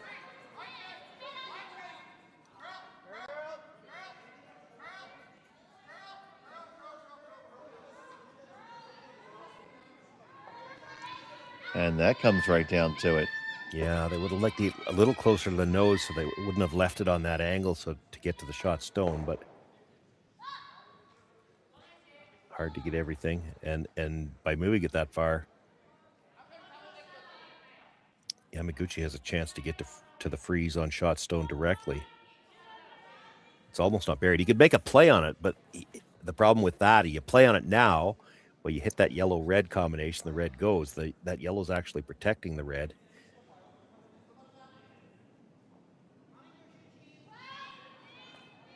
So you're trying to pile up a few angles here, and then both teams will be jockeying for position to try something. You know, the first time somebody's off by a couple of inches, that's when you'll see something get moved in with a little more pace.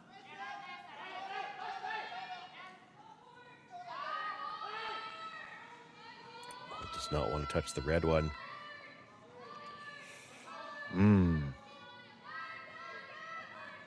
Goes right past the yellow now. Well, if it doesn't go past it, it at most it just clips it. And if both of those go, the red's wide open.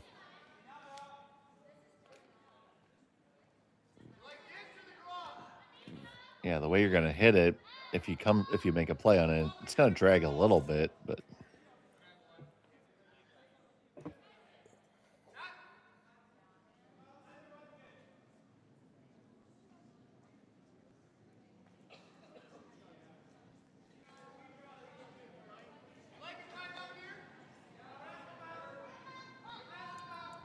timeout called. That's their first. Yeah, I think if you don't hit it now, you're going to see Yamaguchi make some kind of play on those two stones just to break up the freeze that's there.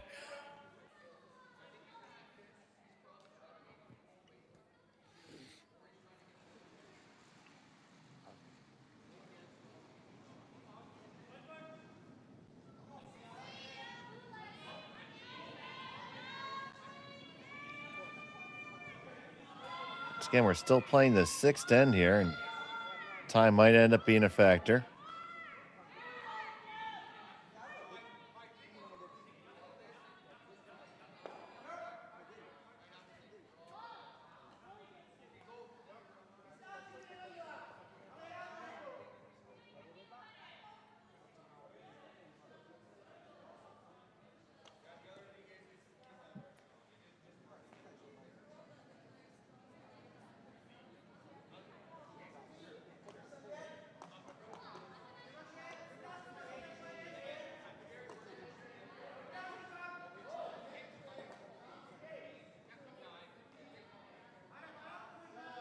So they went through the menu. What are you ordering? Well, I still like killing that red one. I mean, even if it moves your yellow's not in a great spot where it is right now. The only good thing about where that yellow is if they play the red-yellow combination, and they wouldn't necessarily play it on the next one, you can't get anything covered off that. You're going to leave the red stones are all going to sit open. So they are going to play this. Even if it touches that stone,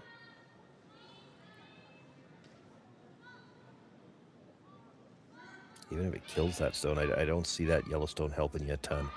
You'd hate to actually move it over. You know, if you moved it over just 4 inches, then they could play some kind of run, kill the yellow, and spin something in behind cover. So if it's going to touch it, you're better off to lose it than to just move it over a couple of inches. So coming out of the timeout, here's Gauthier.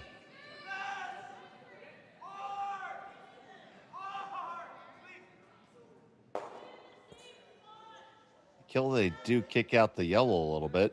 Yeah, that's really good, though, because look at where the two yellows lined up. So now if Yamaguchi ever does get something buried, the two yellows are lined up to the button.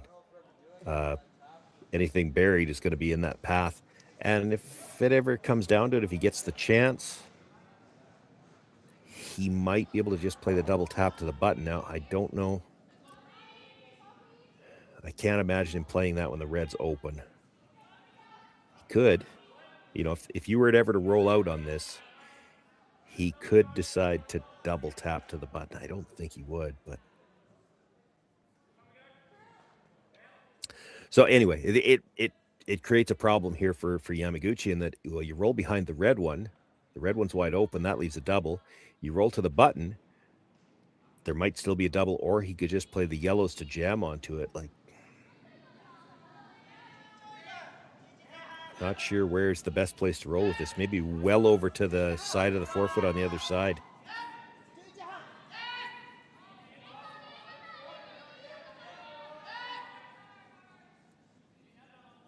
Needs the big roll, I think.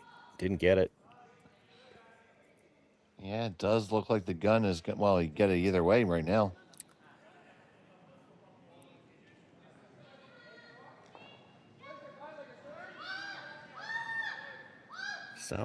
Looks like he's going to try the over-the-top double on the Reds. It's the safest one to make sure that he'd have to flirt with the guard to hit enough of it on the nose to make the double. I mean, nose hit double is the best result because it blocks the forefoot a bit as well, but he doesn't really need to take that much risk right now. If he gives up 2, it's not the end of the world. And this double can be made for sure across the face. There's not a lot of distance between them. So last from Gauthier. Whoa, right out of his hand was not a good sign. Over the top. Oh, no. But you said it's not the end of the world, so we'll find out in a second. No, it's not the end of the world, but it is going to drastically affect how he plays the 7th end because he can't blanket.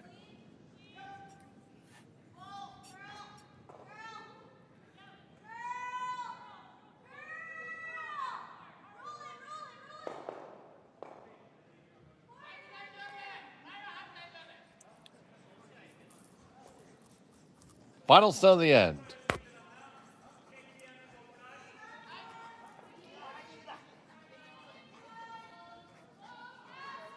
Needs full 8-foot out of this to get the second. He's well short. It's only going to be a single point. McDonald has the hammer up 1 and 7. When we come back to Martensville, you're watching the Grand Slam on Curling Stadium. Welcome to the RockShop.net, the official store for the Grand Slam of Curling. Whether you're looking for the best hats, stylish clothing, fun toys, or unique accessories, the Rock Shop has it all. Shop online anytime at therockshop.net for exclusive Grand Slam of Curling gear, or come see us in person at your next event. Therockshop.net, where fans find their favorite curling gear.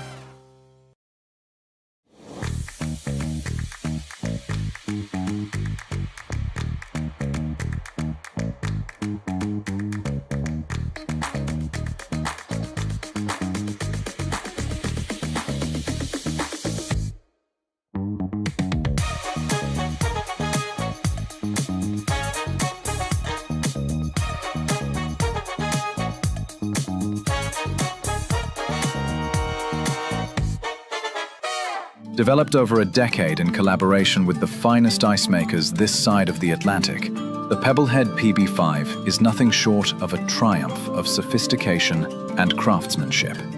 Weighing less than half its lumbering copper predecessors, yet boasting tenfold their durability, the PB5 delivers perfect, consistent ice, time after time.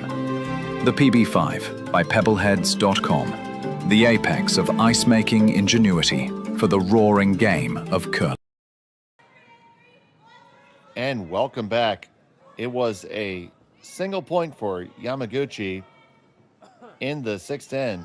McDonald is up 1 with the hammer playing here in the 7th end. Just, that's really rough being late in that last draw. Yeah, I mean, it's never good to come up short on a draw for 2. You're never happy about it, but it again, in this format with where we're at in this particular game, makes a huge difference as we play this 7th end, because Gauthier already blanked an end earlier in the game. He doesn't have the option to blank another one. If he blanked another one, he would lose the hammer in the 8th. So if you're tied up playing this 7th end and it'd come down to a spot where he's got to take one, or a chance to blank the end, and he's got to decide between taking one or giving up one and keeping the hammer. That's the only way you can keep the hammer, is to give up a steal. You know, it forces a difficult decision. Well, now it's less of a decision for Gauthier, because he'll take 2 up coming home all day and take his chances that he can hold you to a single. It still gives him the option to play a little bit aggressively here and try to get his deuce. If he ever gets 2 here, he's really in the driver's seat. And he can't blank, so he's going to have to try to score here anyway.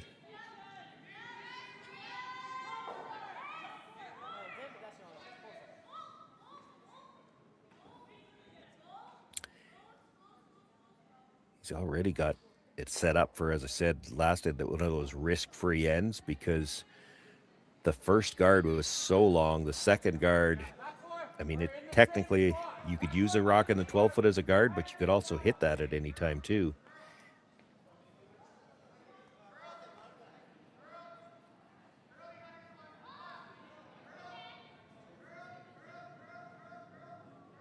And they loop his second one in.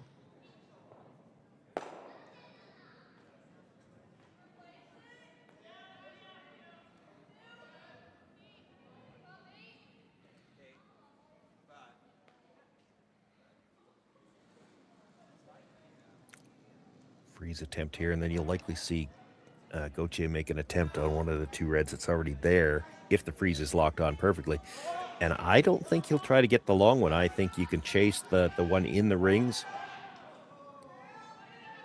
probably from either turn, pass it by everything, keep your shooter in the ring somewhere where you might have an angle in later.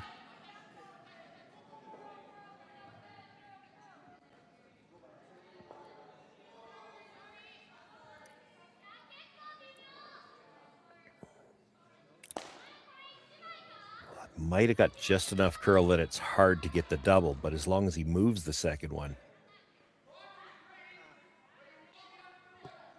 Yeah, if you could hit them right in the middle, you could make the double easy enough, but hard to imagine getting there with that kind of weight.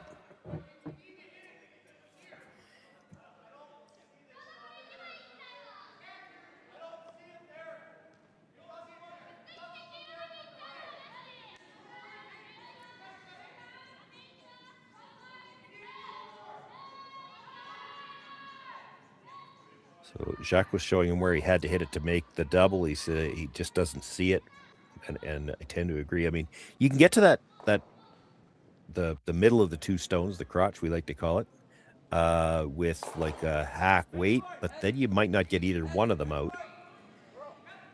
Yeah, you definitely have to make sure one of them goes. You'd like to make sure one goes, and even if they just pop the other one out so that it's not working as a second guard. Yeah, didn't pop it far enough, but left the yellow-red so that they can get rid of it in the next one. This freeze really needs to be made now. If you make the freeze now, they get rid of the yellow-red at the top. You can just guard for your life, but if you don't make it on this one, he makes that yellow-red, and then the one guard that's out there by itself isn't protecting much. All it could really guard would be a tighter guard. This is a long ways out.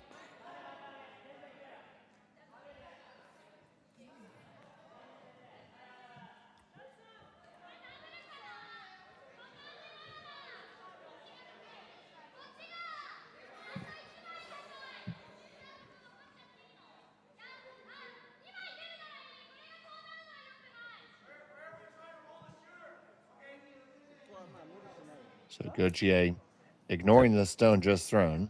Yeah, and that shows you which one's the more important one. It's the overlap on those two that's actually more of a problem right now. He's going to get rid of the tight red, and good awareness from the hack in, asking where are they trying to roll. You don't want to roll directly in front of that red. You'd create another problem. So he's looking for kind of the big roll here. Roll over to the edge of the 12-foot somewhere.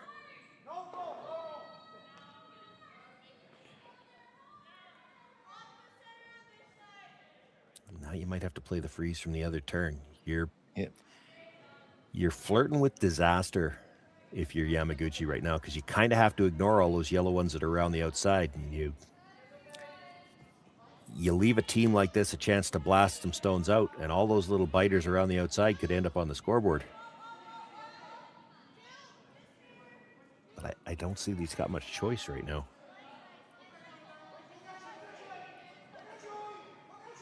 So Yamaguchi with his first in the 7th. That's gone. I don't think there's any way they hold the line to get by the one in the 12-foot. You might not get by the long guard. And they don't. Not nearly enough weight either.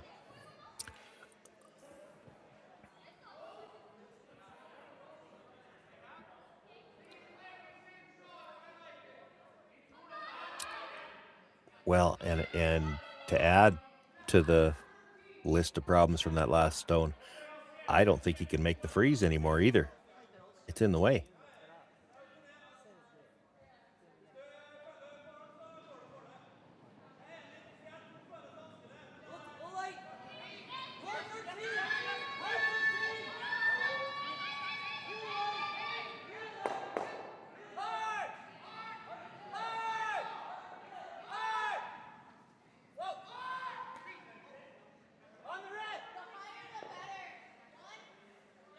They picked that one out.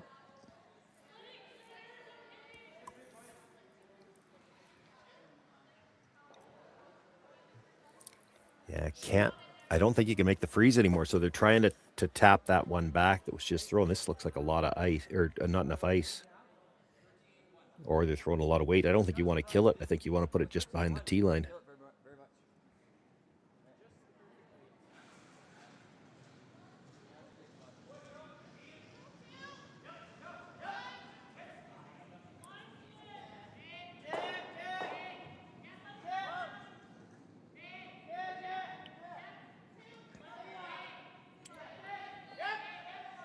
Need to get as tight by that yellow at the top 12 foot as they can. They'd like to leave the possibility of a jam somewhere.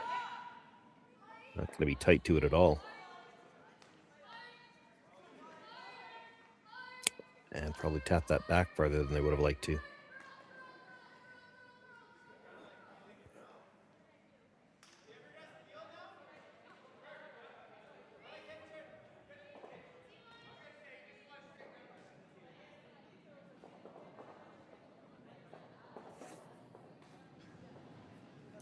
Playing the peel now just so that they have a clear shot to hit the yellow in the 12 foot. That's your easiest way to get that red one out. Could have tried it with like hack weight right now. They talked about it.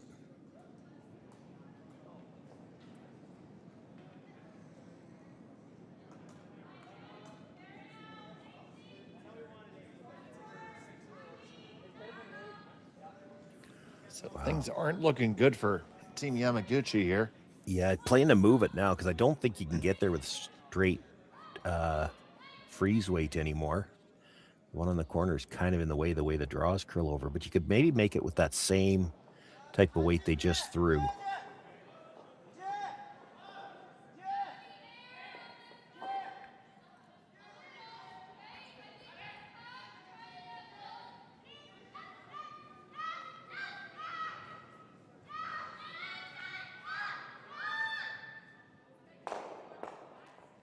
They're going to get there, push it through. Shot rock for now.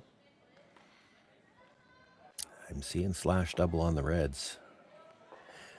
Now, all the yellows will be, or well, the primary bunch of yellows are behind the tee line, so he's going to get one chance to freeze his way out of this if you make this double, but you don't make it or you leave it in a way that he might be able to smash it out somehow. There's a lot of yellow sitting around the outside.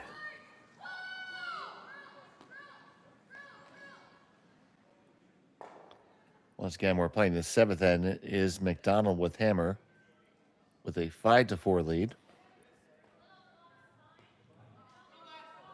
You see the time there in the back. They have 3 minutes and 50 seconds left.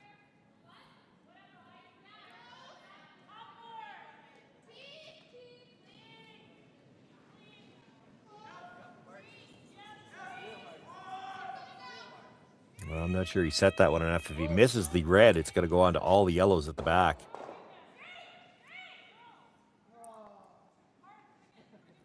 You know, he's got a little bit of an in-out motion with that out turn, and he knows it. So he puts the broom down. Like if you throw just a straight through throw where he puts the broom, he's already too tight. So he's expecting that one to back up, and it didn't look like he put his normal set on that one. Still a problem for Karuizawa throwing the final stones here is you can't leave a double. You can't guard because he's still got some kind of run. If you're going to come in, you almost have to come into the 4 foot. And where do you come in the 4 foot that it doesn't leave a double? So they're thinking you get to where they're tapping the ice. If he plays the slash on the red, it's going to go into the other yellow. And they're right, as long as he's This is pinpoint precision that you need to have. You slide 3 inches too far and the double's still there. So here's Karuizawa. 3 inches short, it goes over the top, so. Looking to make the perfect draw here. Both men on it for the weight. Yeah, he was short last end with this same stone too. And I mean well short last end, and this is short again.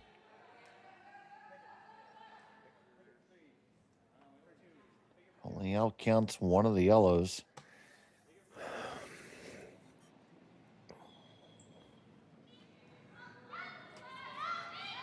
Looks like he's thinking of trying to pick it. Which is fine. You can get 2 that way. You can get close to the nose. You probably jam it on the back one. That's for 2. The slash is still for possibly 4. There's a chance your shooter's taking your own off the edge of the 12-foot if you make it.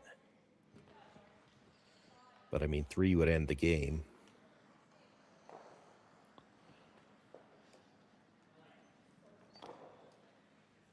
So Jacques Gauthier.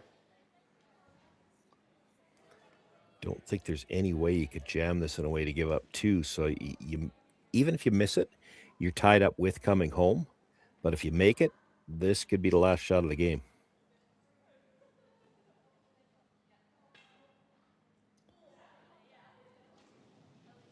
Final stone of the 7th. Looking to make the double. Score a boatload. Makes a hit, and he's going to leave one there. It's a steal of 1 for Yamaguchi. It'll be Team McDonald and Gauthier with the hammer in 8 when we come back. Hey, Mark, you ready for this game tonight? Yeah, I'm excited, man. Cupsy, what are you doing over there? Don't worry, boys. Was just on AztecSafety.com, took a fire extinguisher safety course. Paul, I'm putting out the fires from now on. Woo!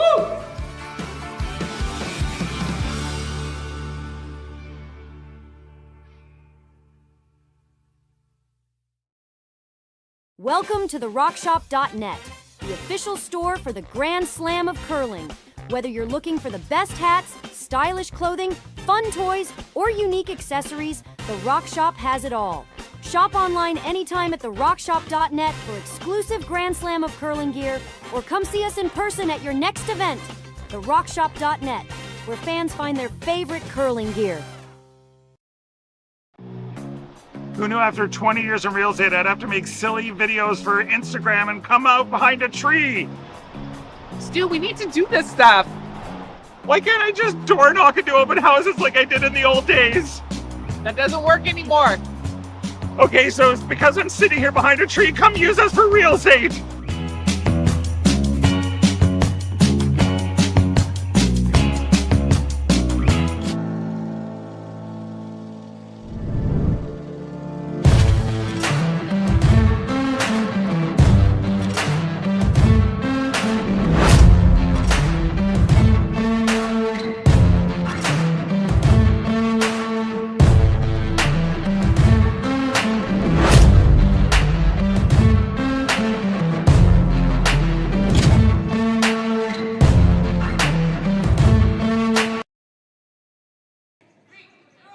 Welcome back to Martensville. It's the Grand Slam of Curling Canadian Open here on Curling Stadium.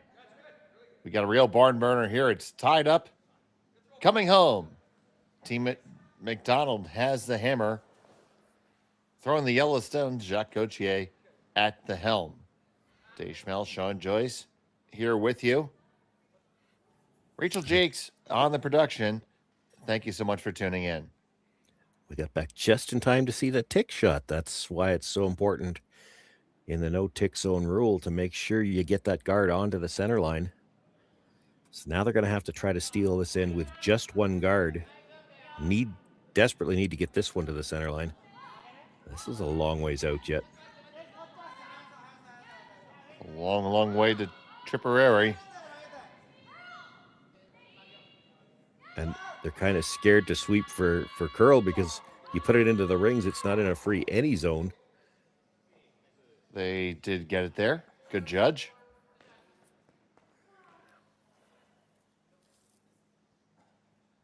So Gauthier coming in, I would expect Yamaguchi to throw another guard then, right? Yeah, he could. Like you said, it's tough to steal with one.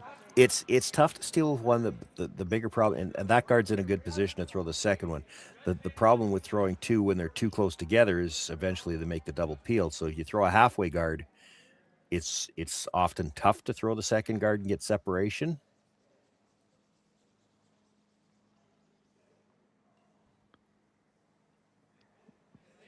Trying to figure out that one's out. They stay still in. The high guard is coming. High guard.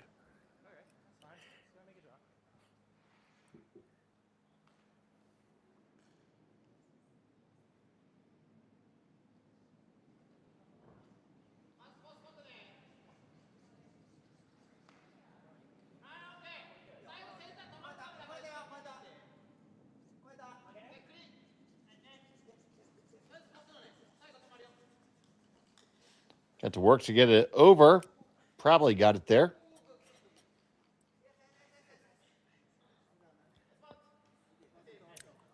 Might have left a piece of the back one. I mean, if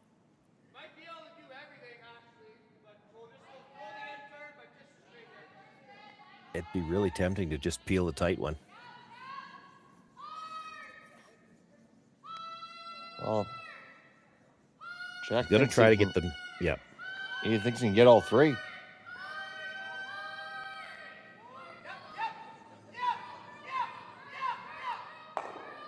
One, two. Oh no, just grazes it. Yeah. The only thing is, those two by themselves, neither one of them was ever going to hurt you. It's the one tighter to the rings. If you've got a chance to move the tight one, I think you move the tight one.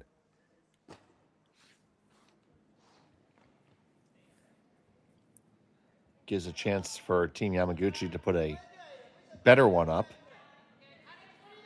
Say, even with that Affinity logo? No, the height was fine, but they didn't get quite enough curl. Like you're trying to dead guard the tight guard. All these long guards can really protect as another tight guard. And same problem compounded by the fact that there's less distance between them now, so a shot at the double. Yeah, only marginally further towards the center. So Yamamoto.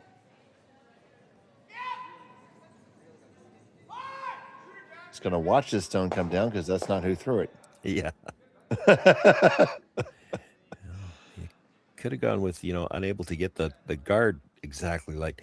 The other side of that, when you're trying to throw the long guard to protect a short guard, it's entirely possible they just took too much ice, because you have to realize that rock has, 15 feet less room to curl. Between the hog line and the top of the 12-foot, you're 15 feet. That guard was tight, so, okay, maybe 12 feet less room to curl.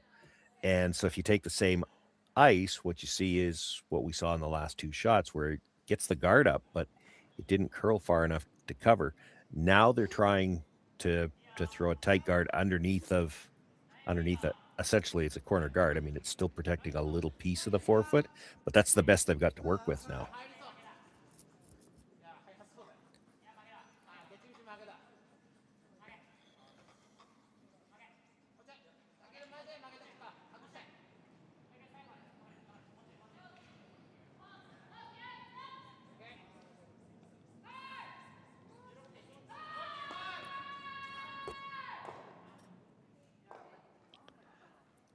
Just going to rip their own here. Yeah, your choices here are basically this: peel on your own, or you could run the red in on the angle.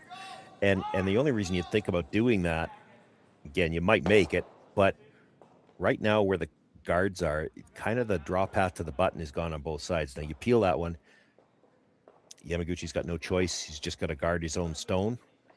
And as long as you're playing that guard and the other one's still there, the draw path straight to the button is always blocked.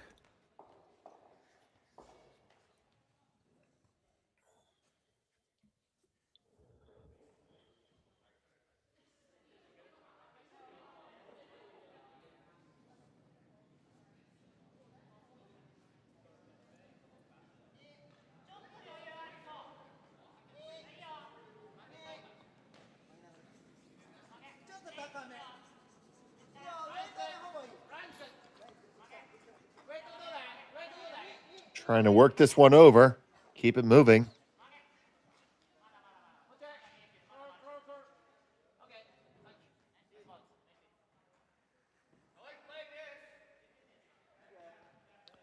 Chasing the shot rock.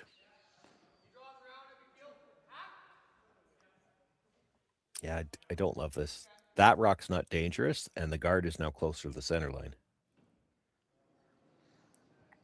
Like you peel this out, he's drawing around, and he's automatically got a better rock in the rings than the one you're removing.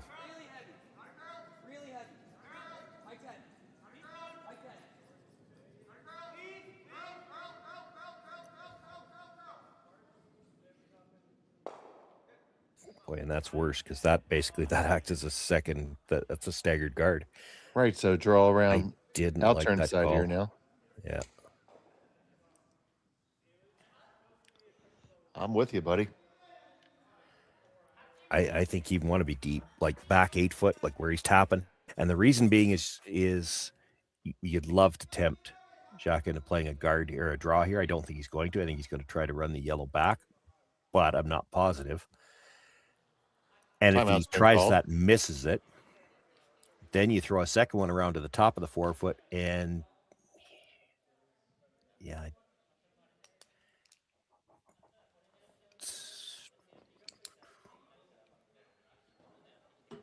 Yeah, I don't love that. He's going to draw if you do that.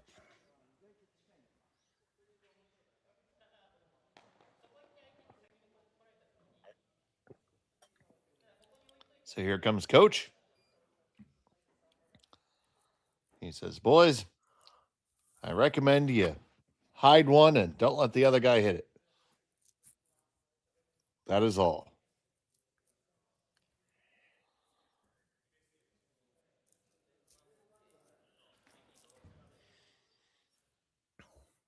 I'm with Karuizawa on this one. You come to the back 8 around that stagger, and then your plan is to come to the top corner of the 4 foot on your last one, regardless of what Gauthier does. Maybe he's playing the freeze, maybe he's playing the run, but you're still going to have the top corner of the 4 foot around the guard to be shot with your last one, and maybe you're sitting 2, but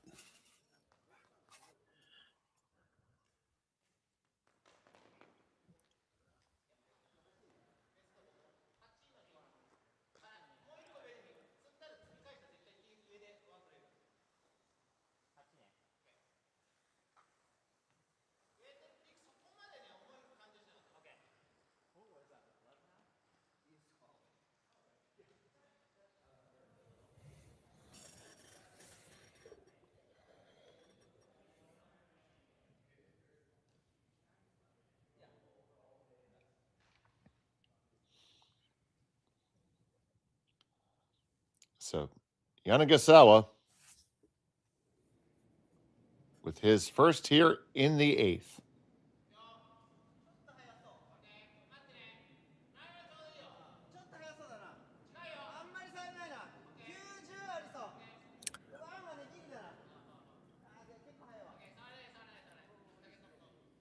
Is it too heavy? well, he needs to be behind the tee line. The bigger issue is it had a ton of room coming by. Now, how far can they bury it? The weight does look good to your point. That's up back 4. Yeah, that's pretty good. That's not bad.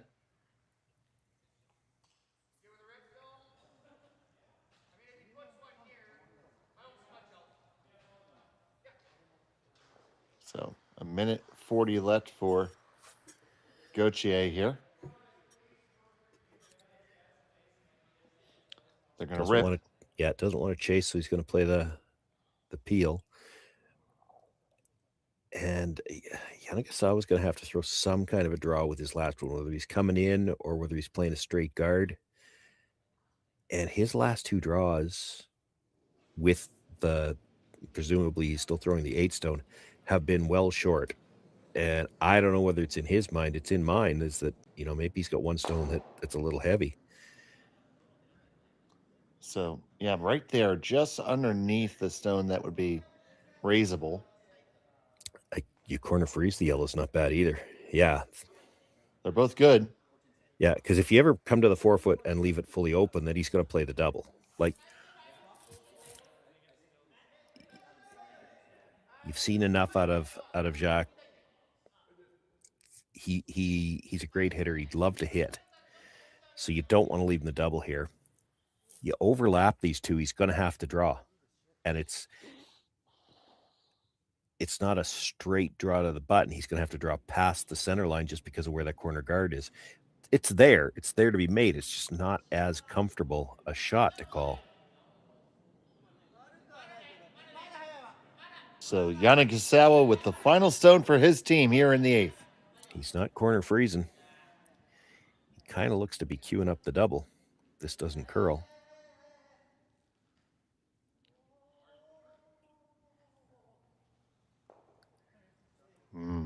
Almost hard to miss. Wow. I couldn't believe he was going to draw. Somebody at the other end said, you got the whole thing plus, right? They call their last time out. I was going to say, put me in, coach. I can miss it. Oh, there you go. He found the Lord there. Doesn't need to stay here. They're tied. They've got that stone at the top of the 12-foot. So, you hit it on the nose, the double goes, but they're so thin overlapped that, even half a rock with the weight he's going to throw here, it's going to spin out easy. He does have that. Oh, this looks like the in-turn. I was going to say he's got that little bit of set on his out-turn, but he's lining up this to throw the in-turn. So he must have a set on the in-turn too. Well, that was a big set. So Gauthier for the game. Final stone of the 8th. Needs to make the double to win. He's got it. He's got it. Yes, sir. That's a win for Gauthier and Team McDonald by a score of 7-5. And they will move to 2-2. Yeah, and more importantly, they pick up all 3 points. That moves them to 6, and for now at least, keeps them in a situation where they're tied with teams that are still in the playoff hunt. So they have to stand by all day and watch everybody else finish off their games, because there's a lot of teams at 6 points, and we have to see where everybody ends up. But it gives them a chance, and that's all you could ask for. That's all you could do coming into this game. Try to give yourself a chance to sit back and watch curling all day, which is what we're going to do too. That's right, and we'll be back with you at 1 p.m. Central Time. For right now, for Sean Joyce and Rachel Jakes, our producer, I'm Dave Schmel. Thanks for watching Curling Stadium.